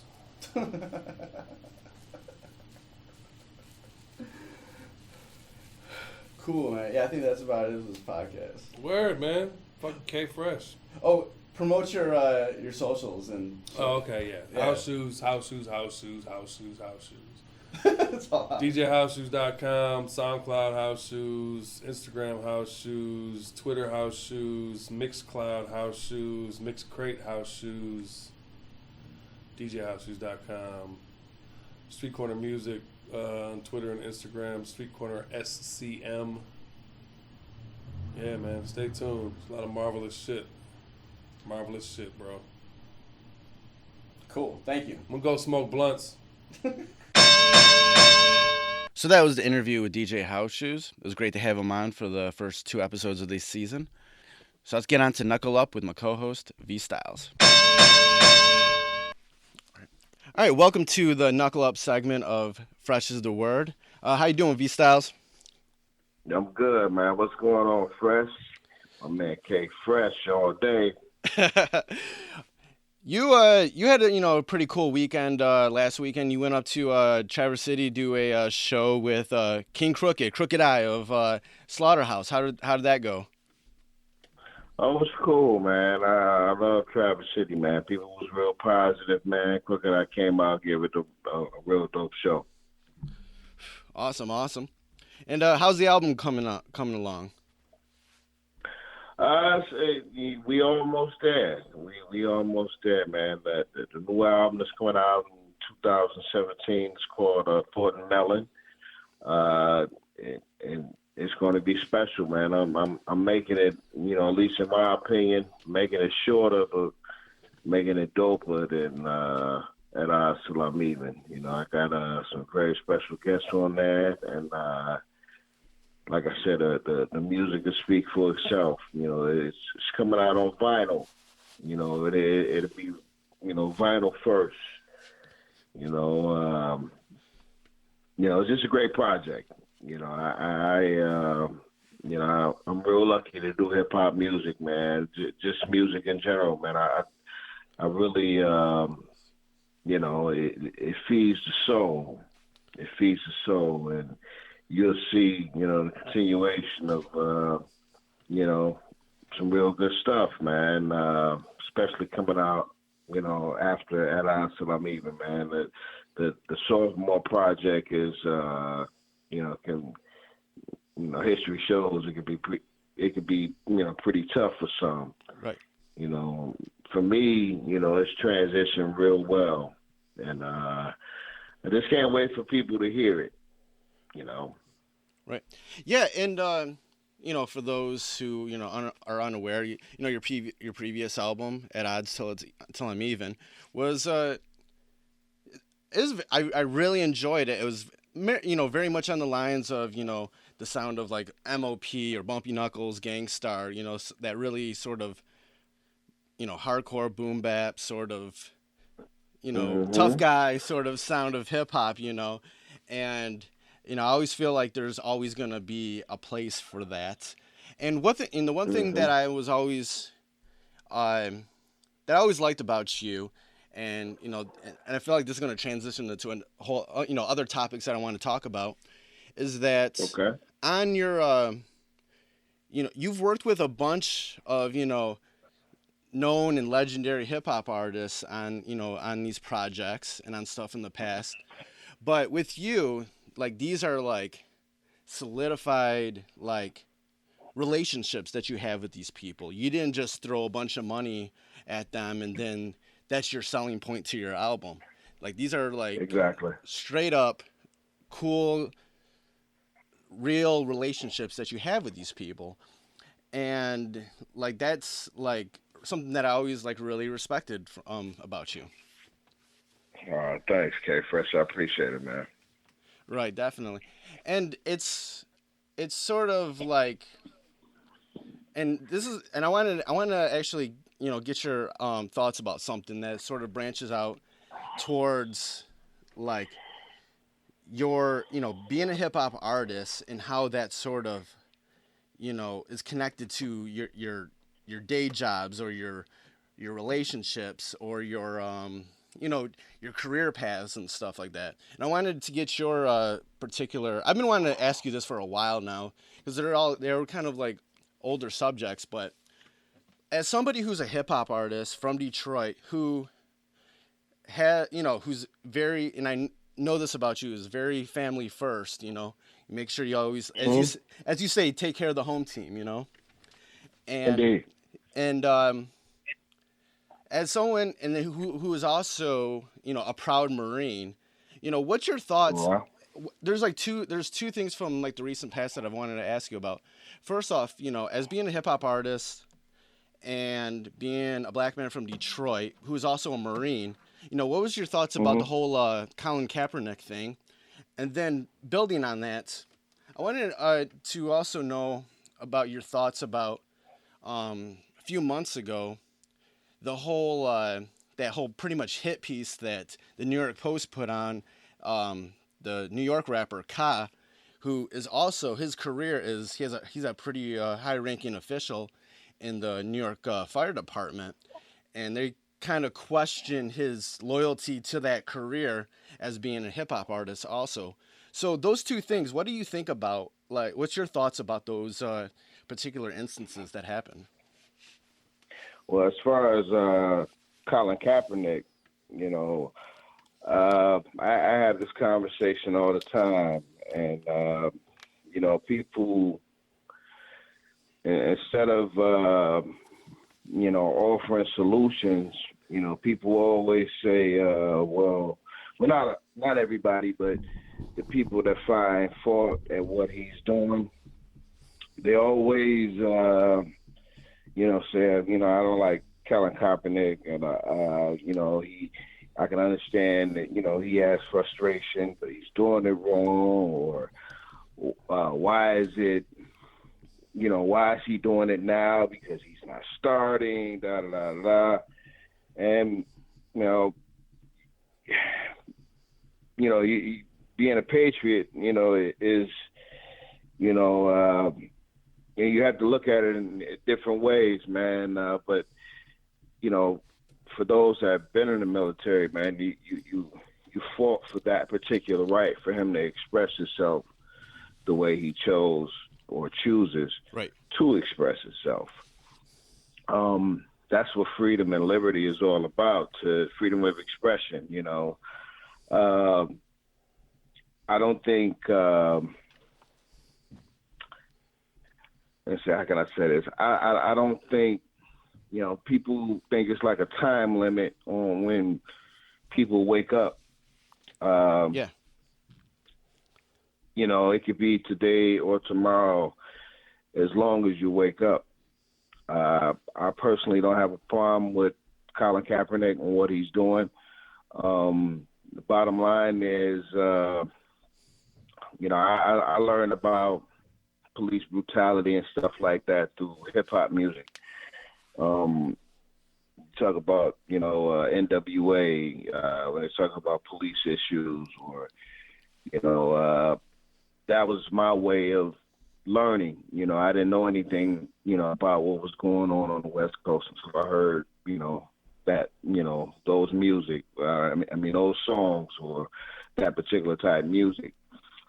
The difference is, back then, we didn't have cell phones with cameras. So now we got cell phones with cameras, and people are actually catching these acts that's going on. And you people can talk about it all day, but when there's a visual behind it, it's more powerful. So I wish people would stop avoiding the issue, going around the issues. People like to avoid certain things. And I think we need to discuss what's really happening. whether it starts at local government, to high government. We need to talk about these issues because the bottom line is, you have people living in a different type world than, what was promised us, so, it's an issue, and it's going to be, every day is going to be a bigger issue until people say, hey, you know what, enough's, it's enough. And that's kind of like what you see in the frustrations, man, not just with black people, but, Hispanics, with Asians, people of color, it's a lot of things that's going on, man. And it's just not police, man. It's just, being a human being. People can't even be a human being without, being questioned or, bottom line is we live in a, fucked up society, man, but somebody got to make that change. They have to start somewhere, so I try to make a difference every day. Yeah, definitely. As far as Kai, I found out about Kai through DJ Soko. Yeah. And I remember him talking about him all the time. And, I did my little research on him, and very dope MC. Very, very. It's funny, when people think that, hip hop is smoke and mirrors. Just because you're out here doing, music, dope music, whatever you're doing, sometimes for certain artists, you work every day. I don't find anything wrong with a man working as a firefighter, saving lives on a daily. Right. And doing music that he loves, politically expressed, dope hip hop. Something that we're missing in the culture, but you can honestly hear the dude is a student, and I'll say again, very dope. To me, I look at it like, people expect you to be a robot and not who you really are. And it's nothing wrong with doing music and having a 9-to-5 and doing what you want to do. You're not breaking any laws. Right. You're out here, with your freedom of speech, and you have a talent. Just because you have a job like how he has, that doesn't mean he's a bad dude, man. I think people, for people to say some of the things that they've been saying about this cat, it's like, are you listening to his music? Listen to what he's talking about. No, nobody wants to. I mean, it's similar to Colin. Nobody wants to, hit at what he's talking about, but they just want to talk about how he's just this rapper and he's this horrible rapper. And when you hear stuff like that, it's like, are you kidding me? Horrible? Have you listened to this cat? So, yeah, it's just another way for people to, try to take a man down that's, doing what he loves. Right. And salute to him, fuck the powers that be, keep doing what you're doing. Right. And what I'm saying? Because the bottom line is, nothing should stop a person from expressing themselves, especially, if they're dope. Right. So I'm straight up on fuck the powers that be, not speaking. Right. And with someone like Kai, it's not like it's just like a regular sort of job that he has. He's actually a high-ranking official. Dude, he's like a lieutenant or a captain or something like that, right? Yes, he is a high-ranking official, and his wife has a really high-ranking career. Also, it's doing something different. I forget what it is. They have a solid family. If they have a solid family, look, if anything, yeah. Go ahead. I was going to say this. That's hip hop fault too, because hip hop. I love my culture, man, but you have a lot of people in the culture that think that if you don't if you don't come from a drug background, or if you don't, this the whole flip side of that. But if you don't come from a drug background, if you don't come from the streets, or if you don't, that makes you less than what it really means to be an MC in their eyes. I'm like, man, get the fuck out of here, man. Are you kidding me? Right, definitely, What I'm definitely. saying? You think, I mean, again, and I'm just naming names, man, but there's no way possible.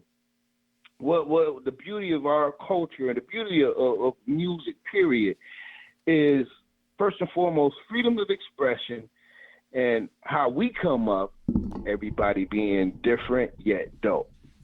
You know what I'm saying? Yeah. There's no way possible everybody can tell the same fucking story. If everybody told the same story in hip hop, wouldn't be no hip hop as far as from the music end. Yeah. Because, it's just, we learn, like I said earlier, I learned about police brutality, through NWA. I learned about gangs through hearing Colors and watching the movie Colors. And yeah, we being from Detroit, we had different things. Young Boys Incorporated, PA, different type gangs. But to hear about, dudes that rock red or dudes that rock blue, and it just was something like totally different. It probably used to be informative. Imagine if we didn't get the records that we got back in the day that fed us.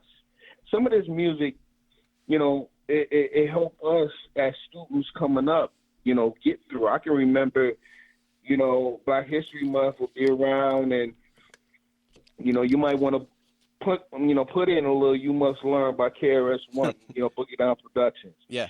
It used to be food, not just candy. We used to be, able to get something from it, man. So, there's nothing wrong with having a gig, you know what I'm saying? It's nothing wrong with, because that tells a whole other side of something that you're not used to. You're only getting the story from the opposite side, man. But there's plenty of people like the Salt and Peppers, I don't even think I've ever heard LL Cool J rhyme about being a drug dealer, or you got a lot of artists out there that don't come from a necessarily negative environment. They just were dope. Yeah. And they were able to get on, not using dope money, but using, okay, I got a job, I got a college. Kumo D had a college degree. Yeah. You know what I'm saying? I'm talking about, like, there's nothing wrong with being smart. There's nothing wrong, and I think, we celebrate one side so much when we don't give the other side, that look of, like, I see you, salute.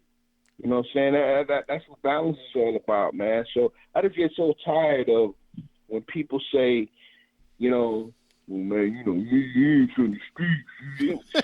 Fuck out of here. Are you kidding me? I grew up in a D, East and West Side, been shot in the head.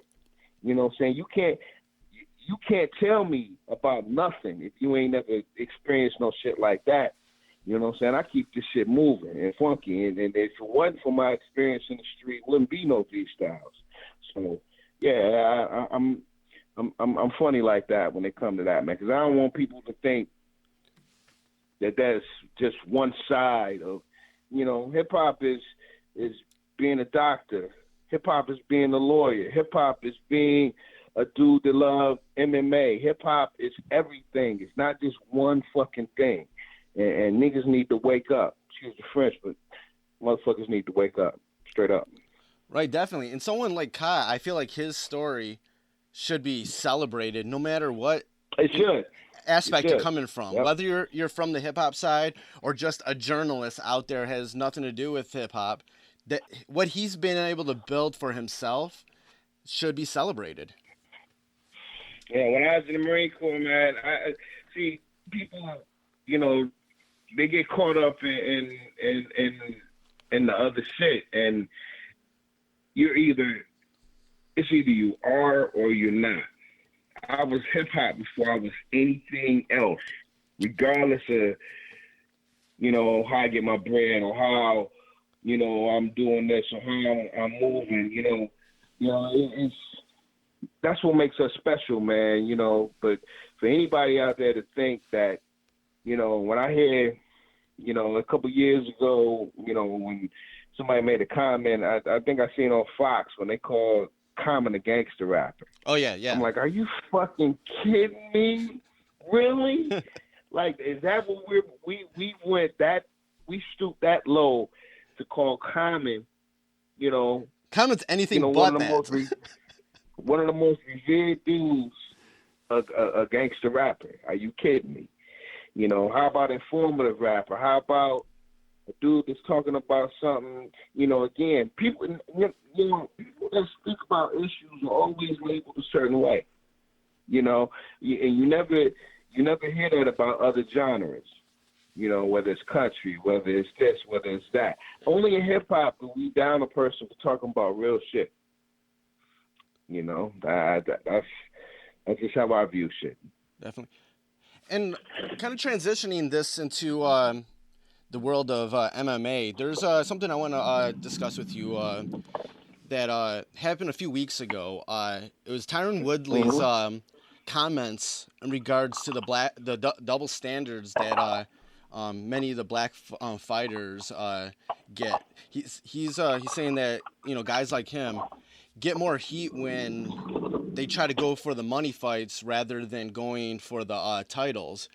And we even talked about it last week where you were saying how there's only like a finite amount of time when fighters can really, try to get those big money fights, And Yep. And while somebody like a Conor McGregor can hold up his, defending his title to do 2 fights with Nate Diaz, if he's saying that if he tried to do that, he'd get a lot of heat. What's your thoughts about that? I mean, I agree with Tyron. Tyron. It's bottom line is, again, in the room, people don't like talking about this, man. But to me, just looking at Tyron as a fighter, man, I watched that dude when he was a Strike Force fighter, when he wasn't I think he was like Strike Force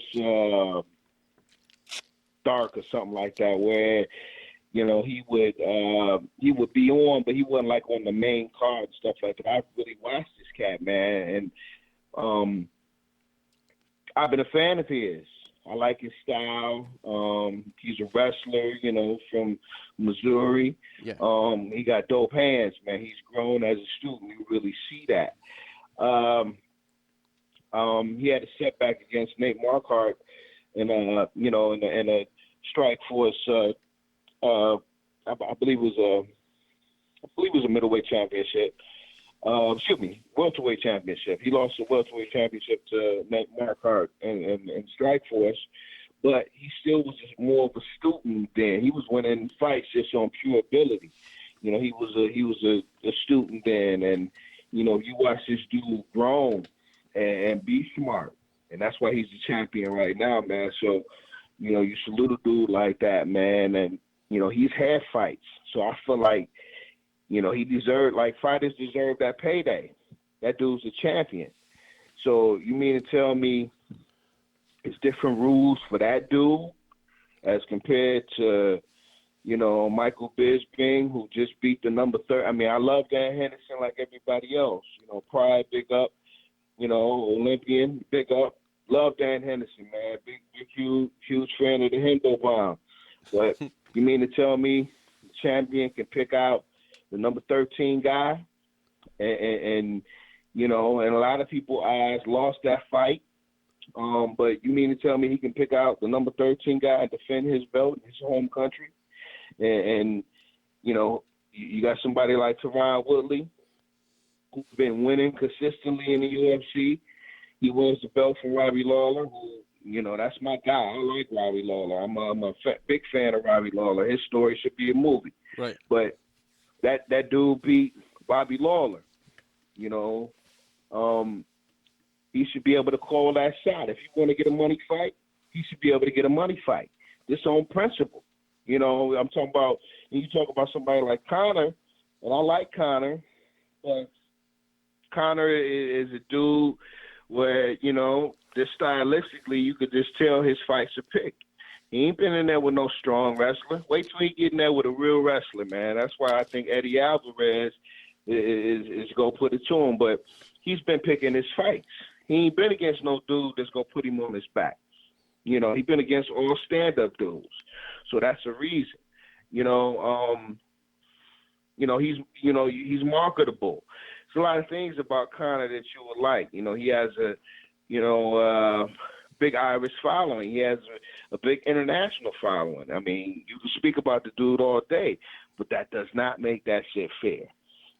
You haven't defended your title in the featherweight division one fucking time, but you can have fights with, you know, my man Nate Diaz, and I'm glad for Nate because Nate got that bread. So, you know, that at the end of the day, you know, you fight for money. Like I always say, your window is small, get as much bread as you can. But you can have that dude pick and do what he want to do. And other than Nate Diaz, who has he really? I mean, okay, yeah, you beat Jose Aldo, you know, and you can't front on that. You knocked the dude out, so that's real. Get that man a rematch. That man deserves a rematch just on the strength that what he's done all these years for mixed martial arts. You know, but you don't get that man a rematch. That man wins the interim title, and you know he's still bypassed. You know, so yeah, it's not fair, man. It's not fair. I don't think Tyron Woodley should have to, you know, fight against Wonder Boy. I like Wonder Boy, but you know, allow this man to get that money fight. Otherwise, it's going to appear to what it is, what we see. You know, and it's just a lot of bias. Now, can I say color is involved in that? You could say that. You know, you could say that. You know, I mean, you could say that. You know, I just gave you two examples of other dudes that basically unpicked their fights. But this dude who earned this shot, you know, people might get mad at the fact that he sat out fights and waited for Robbie Lawler's. What would you do? You know, you can't hate that man for that. I didn't even pick him in that fight. I rocked with Robbie Lawler. But, you know, you got to respect the dude that went out there and handled his business. You know, and you can tell he's a hip-hop fan. I'm all for fighters that's all for the culture. I've seen him in the NWA movie, Straight Outta Compton. Right. You know, so good for Tyron Woodley, man. You know, I say this on this podcast. I hope you got to ruin people's plans for you. You know, people don't want to see him win. So I hope he smashed Wonder Boy just to ruin the UFC plans, man, because the UFC wants certain type champions. They want that marketable and all that. And I just think that shit is corny, man. You know, if dude is a champion, treat him like a champion. Give him that respect, because Michael Bisping lost a lot of fights. And he treated like a god now, and I don't get it. I just don't get it. So, let's talk about this. I mean, you just sort of mentioned it. In the UFC, when it comes down to it, they're trying to market certain people. Do you think there is any sort of actual prestige or importance with the titles themselves, or are they trying to place these titles into particular people's hands? It depends on what division it is, but if you look at it, let's just be 100. They want Ronda Rousey to have the belt. They want Conor McGregor to have the belt. They want, to be totally honest with you, the man that has gotten more title shots than anybody else in UFC history in two different divisions, Uriah Faber. They wanted Uriah Faber to have a title. It's just something about the marketability, the look. They have whatever the it factor is. I guess they have it. They don't want to see somebody like, like they would love if what's the girl name that was on Dancing with the Stars? Oh, Paige Van Sant. Paige. Paige Van Zandt. Yeah. Oh man, if she ever, I mean, not saying it, it's not possible, but if she ever won a title, just watch and see what happens. They don't want people like Amanda Nunes as champion. They ain't gonna come out and say that, but has she been really promoted? Have you seen her? At least we've seen Holly Holm on different shows, and that could be because she beat Ronda Rousey. But have you seen Amanda Nunes celebrated anywhere other than that cage? Oh no! If you actually thought about it, you didn't even know who has that belt at this time. It's exactly they're really quiet about it. That's not by design, in my opinion, man. They so hell bent on Ronda Rousey being champion, man, that they're willing to, just do any and everything. How does a person take a year off and basically come back and get a title shot, man? Are you kidding me? You mean to tell me Michael Bisping in a couple weeks stepped up and shocked the world by beating Luke Rockhold, and Luke Rockhold can't get, a rematch? Or, you talk about Robbie Lawler, somebody done been in war smashing people. He can't get a rematch against Tyron Woodley. I mean, come on, man. Let's be real about this, man. I mean, you got, like I said, man, going back to Michael Bisping, how can anybody, I mean, I'm looking forward to him getting smashed, you know what I'm saying? Like, I'm dude be talking too much, man. It's like, dude, can you take the fact that you're a champion away? Nope, you can't. You the champ. But your humility level is just horrible, man. You talk mad shit about everybody, and you're a logo for another fighter. I mean, again, you like I said, they gave him that decision, with Hendo, but you're a logo for other fighters, man. You've had L's upon L's upon L's, and okay, yeah, your day is here. Enjoy it, because as soon as you fight somebody in that top 10, your day, you're not gonna be champion anymore. Then you're gonna be just a UFC analyst. Good luck to you, though, buddy. One of the big news, this past week in the UFC has been GSP, George St-Pierre. He was, rumored to be, on the UFC 206 card in Toronto against Anderson Silva, but a lot of things have been coming out the past week in regards to that. He says that he's left the company. His and he said that the sort of the new management, the new owners of the UFC kind of broke down the negotiations in regards to that, because he pretty much had everything, almost finalized with Lorenzo, but then all kind of fell apart there. But one of the most poignant things out of all of this is that he's been talking about how a lot of the fighters, as he puts it, retire broken mentally, physically, and financially. Yeah. Yep. And he's saying that most of the fighters in the UFC right now, they're starving, and an easy way to control them. What's your thoughts about all this? What did I say in last podcast?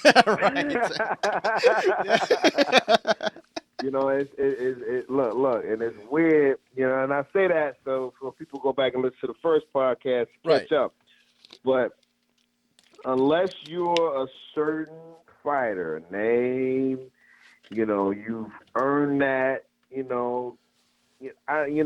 I hate to even be like this, man, because I ain't never putting nobody down, but I make more bread monthly than these dudes, in a 3-4 month period, because these dudes, man, you got to take into consideration, okay, there are no more sponsors.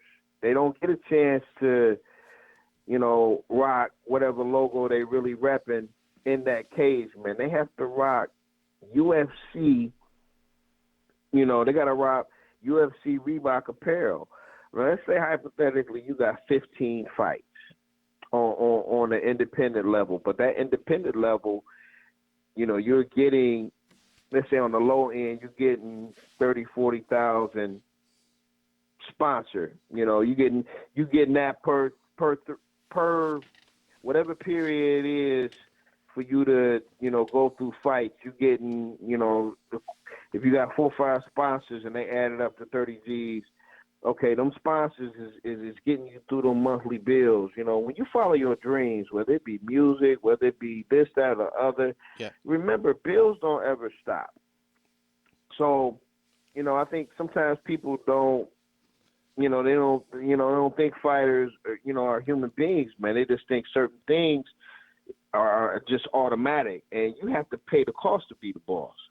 So you're paying that gym fee, because everybody that's on a real team paying some type of fee, they at least paying 10, 15%, and depending on what your fight purse is. Now, I think the last example I gave you was you got a fighter that's might get 25 to sell, 25 to win, $5 grand. That ain't shit. That's no money. So you talking about a guy win $5 grand for that one fight, and he ain't getting another fight for another 3-4 months. So you not only out of that $5 grand, it's getting taxed. Right. You got to pay your gym. You probably behind on bills, so you got to make up all that shit. And by the time you're paying off everything that you own, you probably got about $200-300 in your pocket. Now you at square one again, where you need to fight, and you ain't doing nothing but getting yourself right back in the hole, man. There's some fighters out here that understand that and get it, but it's some fighters that just think about this whole, fight the UFC. Nah, it ain't about the UFC, because the UFC already got theirs. You got to get yours. Right. And going to the UFC, you should get a considerable raise. And, dudes, that's like going to the UFC is like going to the NFL in some people's eyes. I don't look at it like that. I look at it like whoever pays you the most. So you got other organizations out there that's willing to pay that dime so you can commit that crime. So, UFC it's not the only ball game going on, in mixed martial arts, man. And hopefully one day that, people wake up on that, man. But GSP, good for him, man. I agree with him that UFC contract, you might as well say you are a slave. They want your likeness. They want everything surrounded by your name. They want to control anything you're doing. It's like, you giving these dudes pennies to risk their life, but yet you making all the real money. Where that's why they don't want the Muhammad Ali Act involved. That's why they don't want unions involved. There's a lot of reasons why, the UFC don't want, a lot of things, happening. It's going to happen anyway, man. I think it's going to come out in this class action lawsuit, man, with these guys, man, because you got to take care of your fighters, man. I'm a huge Mark Coleman fan. I think last time I told you I grew up wrestling. You know anything about Mark the Hammer Coleman? That's a godfather of ground and pound. And how he gets you down is that single or double. And, once he gets you on that single or double, then, you pretty much get smashed through the canvas, period. Yeah. Well, I met him in San Jose, man. He had just had hip surgery. And, you read stuff online. I didn't dare ask him this. I felt like it's disrespectful. But, you read stuff online about, a GoFund for him in surgery. Mark Coleman is royalty. He should never have to worry about surgery. Right. Ever. So when I see stuff like that, it just makes me sad, man. These dudes put their lives on the line to get really nothing in return. And it's a lot of people out here that hustle harder. Well, not harder. It's a lot of people out here that hustle that's making more bread than these fighters. And it's smoke and mirrors, because you would really think, as well as, for us fans and people that follow the sport, you would really think these dudes is making bread, but they ain't. They may look the appearance, just like the rapper that rents the house or rents the car for a video. Yeah, they may look the appearance, but don't believe in what you're seeing. Now, the name people that I name, like the Conor McGregors, the John Jones, the Ronda Rouseys, You got certain people, man, that have earned that right. The GSPs, these people, they earn that right, man, to get that bread, man. And it's just one of them things, man. It's one of them things where it's like you really gotta love what you doing to keep going forward. It's like hip hop. To be honest with you, that's why for me it's just real easy. I look at, I think I told you before, I look at hip hop, professional wrestling, and MMA the same way. You got to be a different type people to really love that. We're different type fans, man. We're really different type fans. Yeah, a lot of the things you were just saying about the money involved and the contracts involved with the UFC, that parallels exactly with a lot of people had to deal with signing to major labels and stuff in hip hop or whatever music you're doing. Look, and think about this too. Them dudes don't have no medical. They ain't got no medical. They ain't got so think about this. Imagine, and I gave you the low end of 5, 2, 25, and 25 winning. Imagine you winning 10 G's a fight. Yeah. That shit gonna go real quick if you get sick. Oh. He's gonna go real quick. Them dudes don't have no medical, so they gotta pay. They either gotta pay, from an independent standpoint of getting medical insurance, or they pay straight up out the pocket. And I would think they would pay independently, for that rate to be down. But a lot of these dudes pay out the pocket. That money don't last. That's why it's so important, man.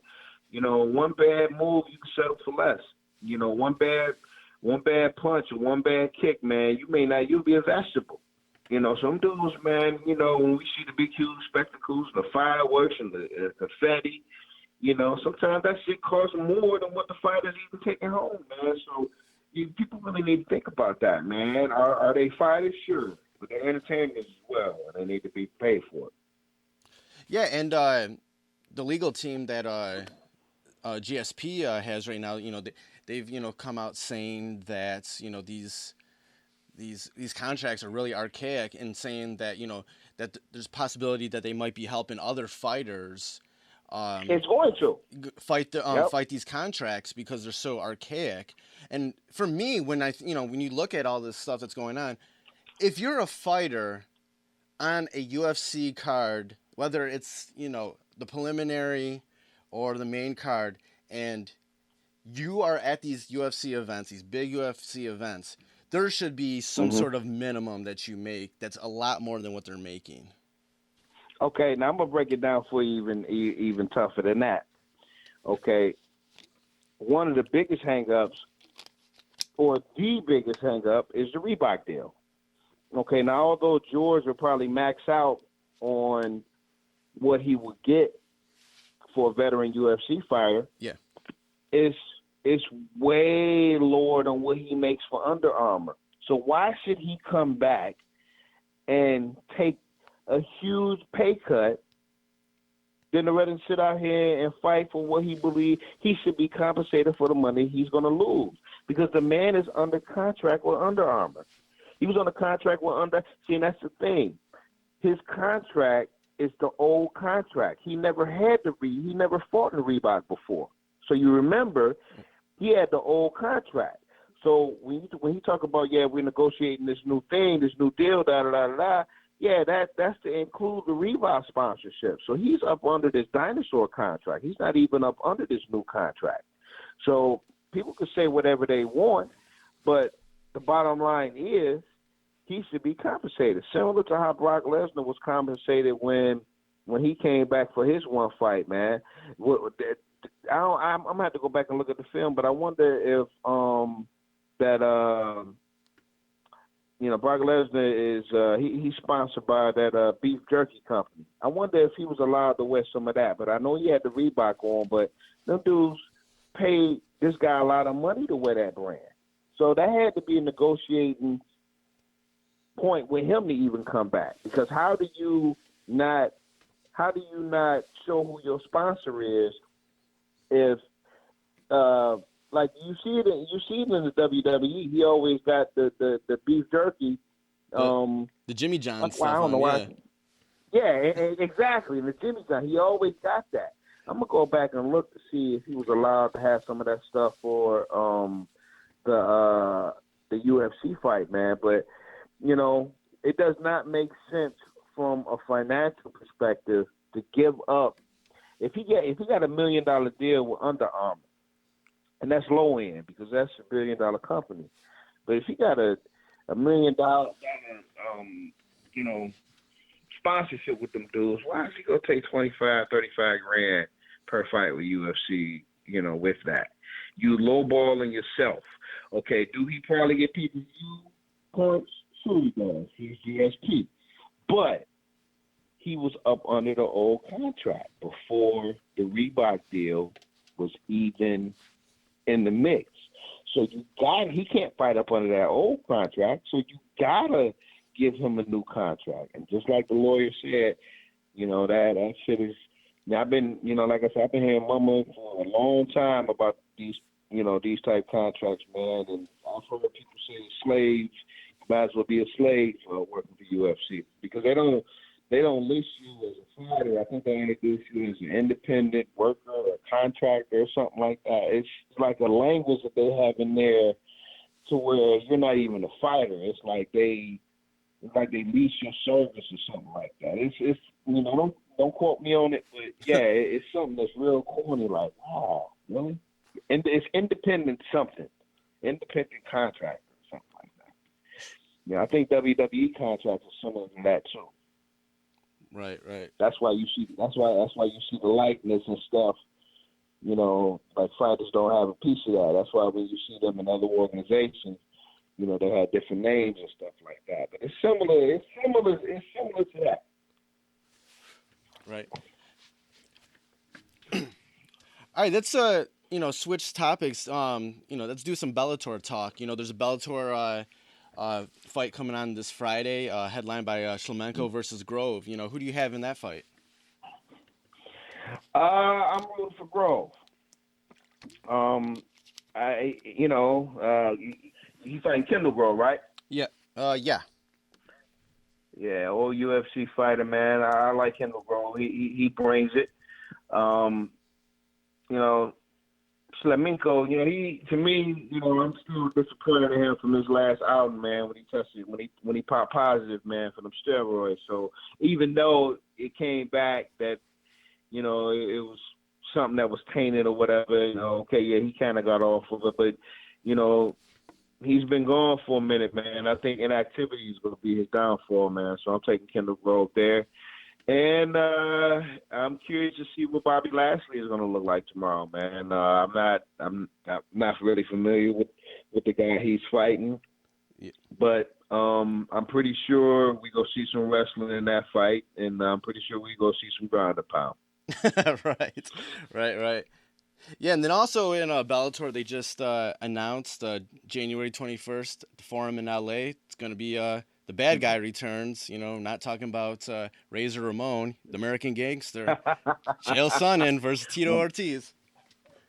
That's my man, Chael, man, the American Gangster. I fuck with Chael, man. I like Chael, man.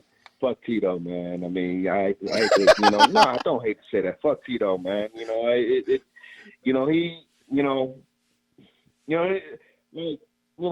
I think people know, like I said it last week, man, I rocks with King Mo, man. That's my brother. And I've been on flights with Tito. I remember when Tito got signed, when, I forget who he was fighting in New Mexico, man, but they brought Tito out just before Mo's entrance to the cage, basically, for his signing. And he was real cool at the airport. And, I was telling him who I was. Like, you see me, Matter of fact, he gave me the head nod as we were walking to the cage, man. I was like, okay, Tito, cool. And going home, we took the same flight. I think I flew from New Mexico to Dallas and from Dallas to Detroit. But we flew from New Mexico to Dallas. And, we were virtually next to each other, man. He had nothing but positive things to say about Mo, and it was real respectful. Yeah. months later, you'll see him saying little slick shit about, and it's never Mo. Mo just responds. You'll see, like reporters are saying, well, hey, man, you're a new fighter here in Bellator. Who you want to fight, man? How about King Mo? And as soon as Mo would get brought up, he'll say something, he just was disrespectful when it came to Mo. He would say something like, he needs a couple more wins. Who is he? Da, da, da. And I'm like, really? You would say that? Like, really? So months went by, and this past, well, I ain't gonna say months went by. That kept happening for a while. Him always saying something about Mo. So finally, Mo responded like, and fuck Tito Ortiz, da da da. So they went back and forth. So, we were in Houston, man, for Kimbo's last fight, and we went to Dave and Buster's, and me and Mo got into it with Tito Ortiz, man. That's a real fucking story, man. Did I ever tell you about that? No, I don't think so. No. Oh my God. We went to Dave and Buster's, and it wasn't no fight, for Mo, but we was just there having a good time, man. And we wound up going to Dave and Buster's because, usually, they got legends and they got Bellator fighters that come out for Fan Fest. So, we go to Fan. Initially, we wasn't gonna go, but Mo was on the deal to go. So, I had got back to my room. He called me, said, "Man, we about to go to Fan Fest." I'm like, "Man, I just, like fight week is real tiring, man. I bet it's nonstop until you get to, and really until you go to sleep." Mo called. He's like, "V, man, you dress?" I'm like, "Nah, I just took a shower, man. About to go to sleep." And it was like 8, 9 o'clock. That's how everything is just nonstop. And he said, "Man, well, we gonna go to Fan Fest after all, man." So we get there, and I know what time it is because I know he there, and we had already talked about the possibilities if certain things had popped off. So, me and Mo, I get there and I go upstairs, and they take me to the area, and I had me, my drink of choice is Hennessy, being from the D. Right. And, I'm get my drink on, and, Mo was like, "Man, let's go, hang out with some fans." So I was like, cool. So I'm feeling good. We playing games with different people, da da da da. So they had a section where all the Bellator fighters were at. I think, let's see, it was Kurt Angle was there, Tito was there. It was a lot of people there. So Mo was like, "Man, let's go upstairs." So I'm like, okay. and I knew who was upstairs. So we go upstairs, man. I turn my head for not 30 seconds. I look back to my left. I see Mo walking into the room with everybody. So I said, "Here we go." So I go in there, and Mo, he waited a couple minutes. He's like, "Well, why you always got, my name in your mouth, man? I don't even be talking about it." And he was talking to him real simple, respectful. And Tito says, "Well, you learn that certain people do stuff for the cameras and the media." And he's like, "Man, I should apologize to you, going through some things, custody." And, Mo was like, "Man, I'm really not trying to hear that, man. Why you always got my name in your mouth?" So people start noticing what was going on. So as more people came to what was happening, Tito, he gets louder and louder. "Go ahead, this is your 15 seconds of fame, blah, blah, blah." So Mo looking at him like, "Are you kidding me? You just was clapping please a second ago about how you should apologize to me. Now you got the police coming up. They kind of like grabbing Mo." So, me, I walks up to him. I was like, "Man, you remember me?" I said, "I drove, I flew from New Mexico to Dallas with you, I said, "You was real respectful, back then, man. You had a lot of nice things to say about Mo, man. But, every time we look up, you got something crazy to say." He was like, "Who the fuck are you?" I was like, "I'm the guy that was next to you. I told you who did I rock with."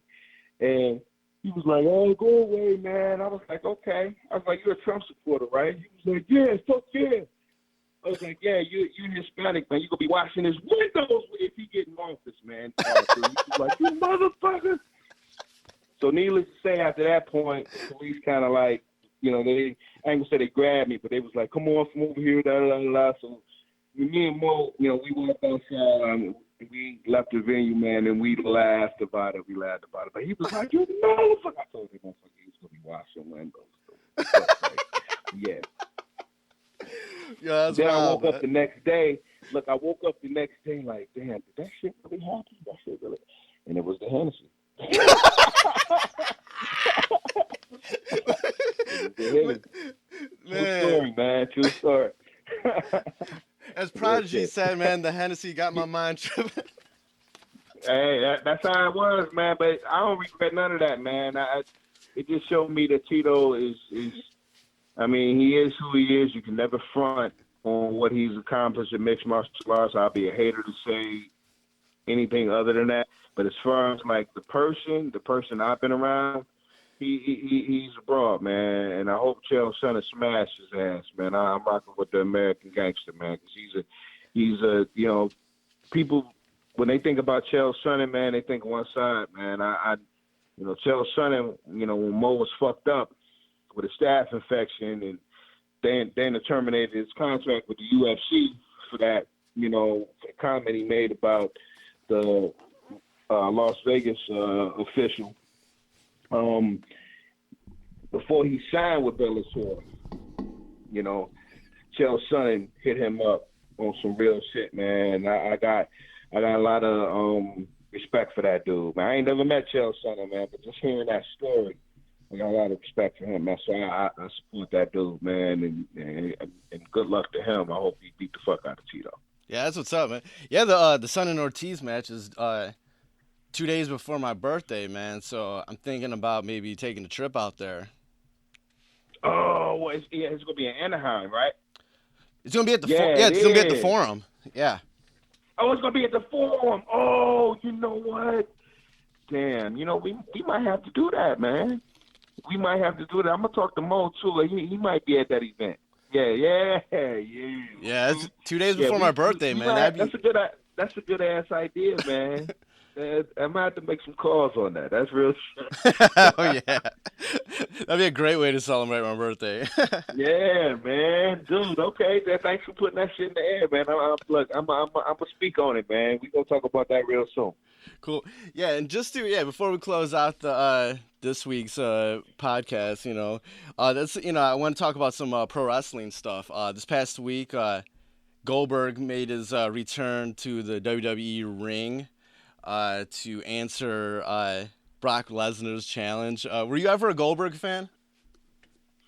You know what? I'm gonna tell you something. I remember Goldberg's first. I'm talking about his very first match. I'm talking about his. Who was his? Oh, I forget who. Wait, who was he? His first win. Was it? It was against. I'm trying to think who. It was against Hugh Morris. When did it get? Against Hugh Morris. Yeah. It was against Hugh. Oh, look, and I remember that because I was a Hugh Morris fan. I'm still a Hugh Morris fan. Yeah. No laughing matter. Yeah, dude, he was awesome, man. that dude. Look, I rooted for him because I remember when he was a pug, man. I remember when he would lose every week. Right. And to watch him finally come into something that was his, like who's a crazy guy that's going to do some crazy shit and then laugh in the middle of the ring? Like it was like the Joker.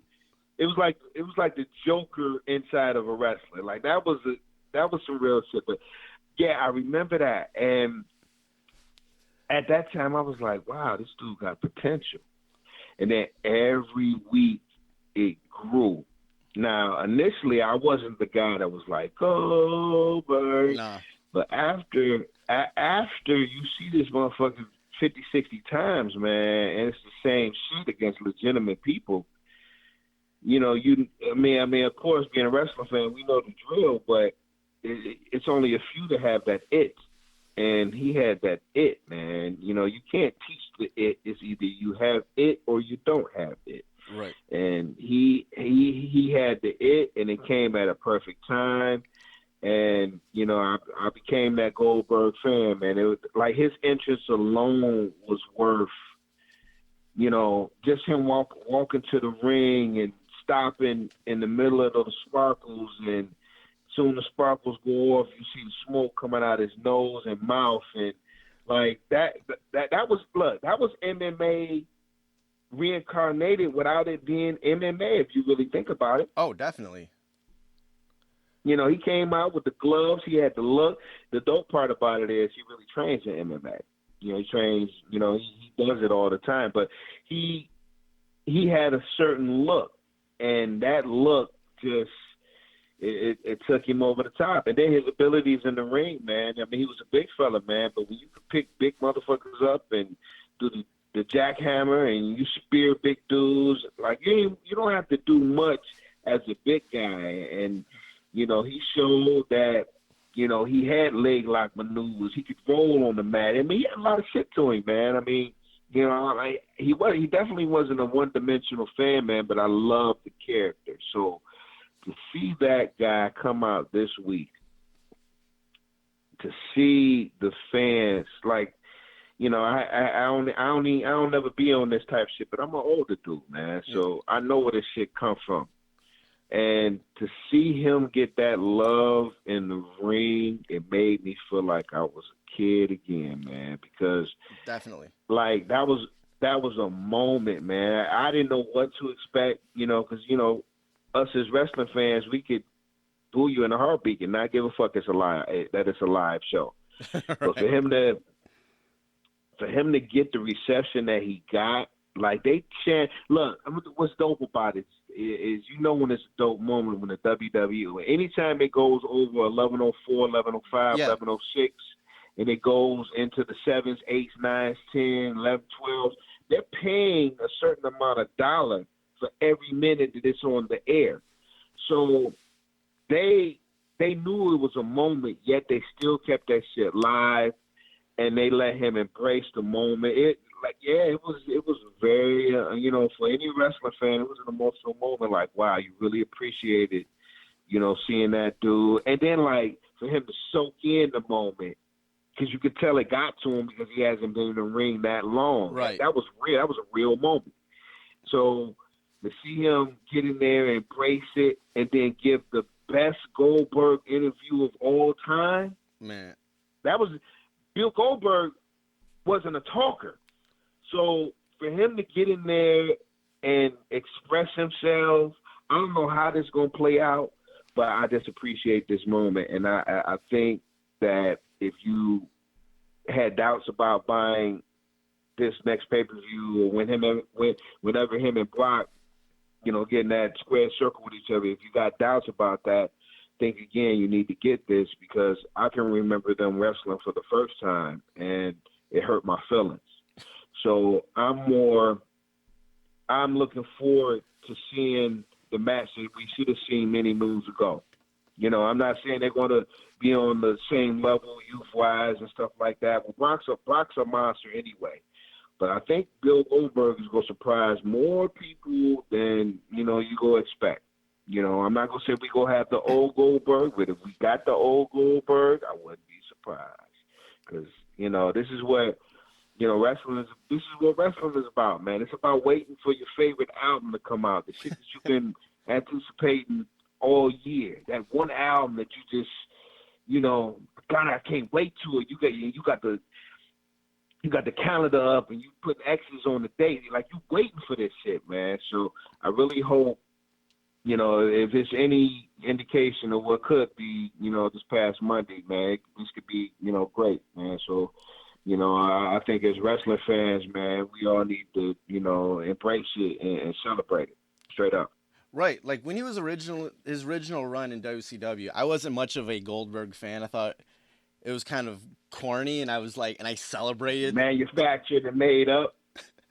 But the thing was, like, and I totally celebrated his first loss. Like, I can still vividly remember. Oh, me too.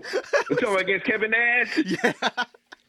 Man, look, dude, I remember that day. Me too. I was happy. Look, I was happy and sad at the same time because I felt like it was like that's how he loses, like that. Right. He gonna lose like that. So it was like, wow, man. They played him. And if you all the stories we heard, man, about who had power in the back and all of that, he didn't deserve that. He didn't deserve that. Not because Goldberg at a moment, man, he was the next guy. He was that next guy. He was their answer to Steve Austin. Right. And I wasn't I was totally I just thought the whole thing was kind of corny, but in hindsight and definitely from this past his appearance on Monday Night Raw, I just totally look back and I'm like, this guy was truly a star, man. He had that star power. He was a fucking star, man. See, And that's what I mean. You either have it or you don't have it. And he had it. And I think I first sort of started rethinking my thoughts about Goldberg when I think earlier this year he was on Steve Austin's podcast, and I was just kind of listening to him talk, and I'm like, you know what, I was kind of unfair with my thoughts about Goldberg in the past. He definitely, there is more to him than I thought about when I was and I was just a kid at that time. I was just a teenager watching it. And now we didn't have the internet. That was the beauty of it. We didn't have the shit that we have now. We didn't have that.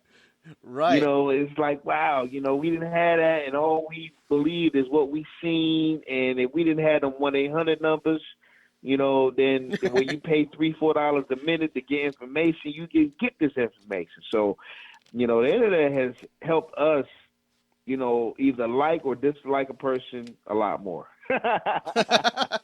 Straight up. That is so true in so many levels. But fast forwarding to this match that happens, do you think he comes out on top in this match, or do you think Brock is going to win? What do you think is going to happen? See, and that's the thing, man. You don't know what transpired in these WWE 2K17, it's a reason why he's in that game. What was he promised? Was he promised just to come back, or was he promised a win over Brock Lesnar? I personally think Brock is going to even the series up. It would be nice for Goldberg to have that win, but think about it. Think about this. Brock Lesnar wins this next match against Bill Goldberg. We all heard them say this is going to be a one and done, but if it's 1-1, can it really be done? So a tie has to get broke. So I've kind of heard that Bill Goldberg's going to be, at future events. So I think the WWE might play. They go get their money's worth, man. Because believe me, Bill Goldberg wouldn't be. There was many a days, and we talk about the internet now. There's many a days where I've heard Goldberg say there's no way that he'll be back in the WWE ring, and hell has frozen over because he's back in the WWE ring. Right. We could possibly see the third match of this trilogy, maybe at Rumble or WrestleMania. Rumble or WrestleMania. Look, they smart.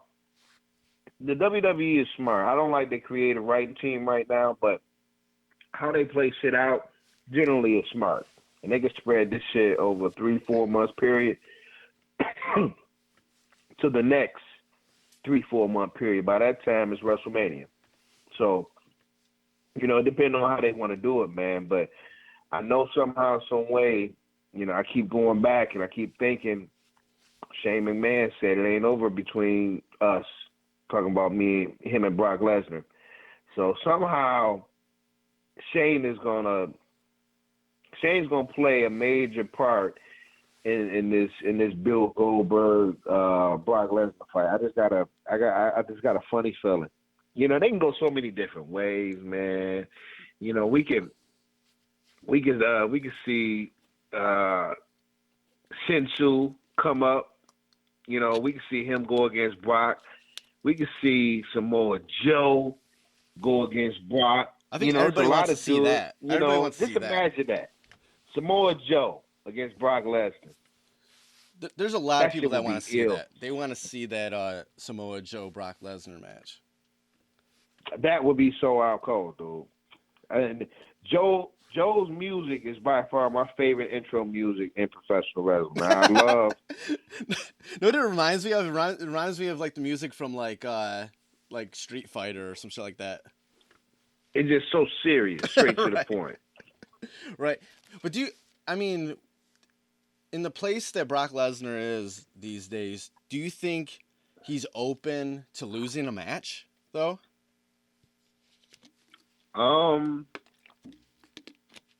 Well, I mean, if I got paid the bread that he got paid, you know, I don't think he would lose clean. I think it would have to be a reason why he lost, to always leave doubt in the people's mind on how he lost, even though it's professional wrestling. Yeah. I don't see him losing clean, but they say Vince has a way of convincing his people to take L's, and I would believe that the Almighty Dollar has something to do with it. You know, I mean, we talking about creative writing, but if he took an L, because Crowder's kept, they say he was gonna take that L the day that he beat the Undertaker, and then the Undertaker gave the green light. So he was gonna take the L that day. He didn't know that day until the day of WrestleMania, right before the match, that he was going to beat The Undertaker. So you just never know, man.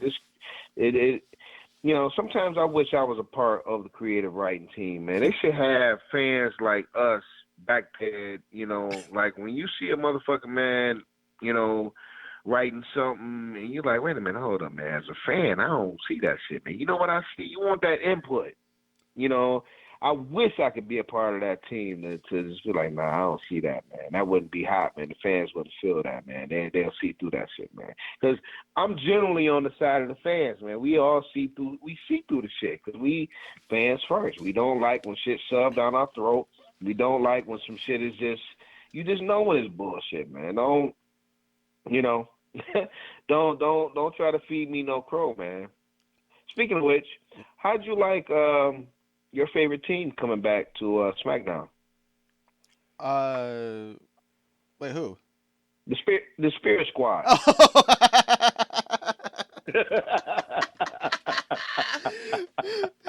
No, the funny thing is like, oh, you got jokes, man.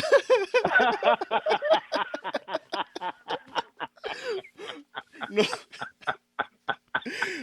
I'm sorry, man. You got jokes here, man. But the funny thing is, the funny thing is as corny as that shit is, it's still not that bad, At all. At all. You know what's crazy? I like to call myself a real super fan. I'm a super fan. Right. I literally forgot that fucking Dolph Ziggler was part of the Spirit Squad. I forgot that. Me too. That's how long we've been in golf with Dolph Ziggler, and that lets you know, like, wow, this motherfucker did come from the Spirit. Hell no, we like this dude now. So kudos to the WWE for knowing how to repackage a motherfucker, man. Because, like, I never thought that I would like a dude from the Spirit Squad, but Dolph Ziggler is it. And, bringing up Dolph, I hope somehow, some way, like, I don't know about everybody else, but when I see Dolph Ziggler, and Dolph Ziggler is a beast of a wrestler. Yeah. You can't take nothing away from his ability, the shit that you see him do in the ring. Super dope. But you know what I see when I look at Dolph Ziggler? What's that? Shawn Michaels 2.0. That's what I see. Super kick. It's always stuff that remind me of Shawn Michaels, from his gear to his boots to, it's like, give me something. Give me a different gimmick. Give me something that I'm like, I don't think about something. When I look at him, I literally see Shawn Michaels, man. And that's not that, you know, you could look at it as a compliment, but you could look at it as, copying, you know, is the best form of flattery, you know. But that's what I see when I look at Dolph. So, you know, I hope somehow, some way he gets a new gimmick. Maybe you need to dye his hair and come with some jeans on or some shit like that. Because I'm like this whole, you know, like when I see his boots, his wrestling boots, that's Shawn Michaels all day. A lot of his movements, he does the super kick with the stomping before it, like. Dude. It's like it's almost like easier for him just to do that than try to, or I don't know if it's easier for him to just do that, since over the years he was kind of on that lower sort of border of getting over and being popular, and it just never sort of stuck. You know, there was times when he was super over with the crowd, but yeah, and the WWE dropped the ball at them times, man, because he was super over at one time. And like, I get what they're trying to do now. To me, they trying to make up, you know, for lost time on the shit that they should have did the first time.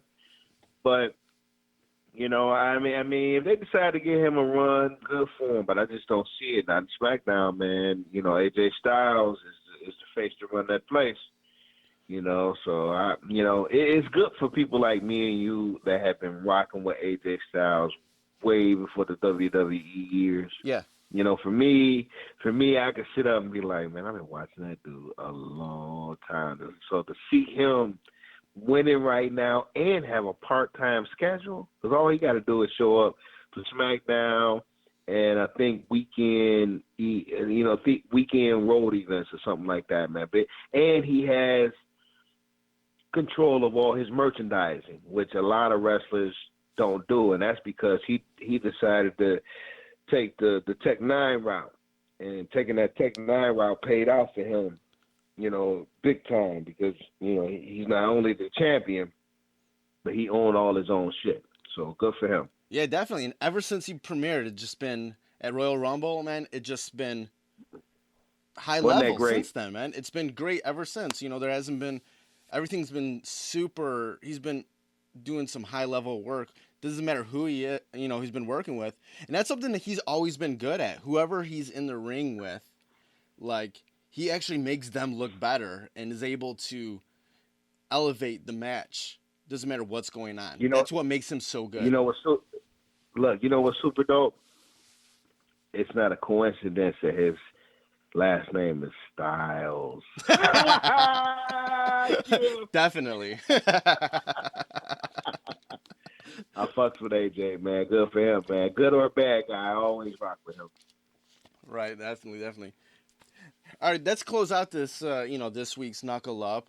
Man, like, I feel like these past 2 weeks, these first two episodes have been fucking phenomenal. I've had so much fun talking about all this hip hop stuff and MMA stuff and pro wrestling stuff with you. And I feel like, man, this has been so much, much more fun than I could ever thought it was going to be, and how. Indeed, brother, indeed. Right, man. I'm like, and I'm, really loving it. So, before we close it out, tell everybody, where they can find you online. All right, look, before I even say that, I'm going to give y'all like a quick bombshell of what's about to pop with V. I told y'all about the album, Thornton Mellon. I'm very proud to say that, I have 10 records on my album, and I'm doing a Clash of the Titans Part 2. I'm not going to reveal who's on Clash of the Titans Part 2, but just know that it's coming. But I'm going to let you know this. I got production by Knots. Woo! I got MOP. Hell yeah. I got Skyzoo. Oh. And I got Bumpy Knuckles. Ooh. I ain't gonna say nothing else. But I got, I'm coming. And, I hate to be like this. I don't be hearing my name and none of these, who doing this, what. And that's cool. I'm gonna let my music do the speaking, then I'm gonna let y'all speak. But y'all can check me out on Twitter, Vstylez, Vstylez. Make sure you hit that Z, not the S. Same thing with Facebook. Hit me with the / official Vstylez. You know, spell the word official out with the Vstylez, Vstylez.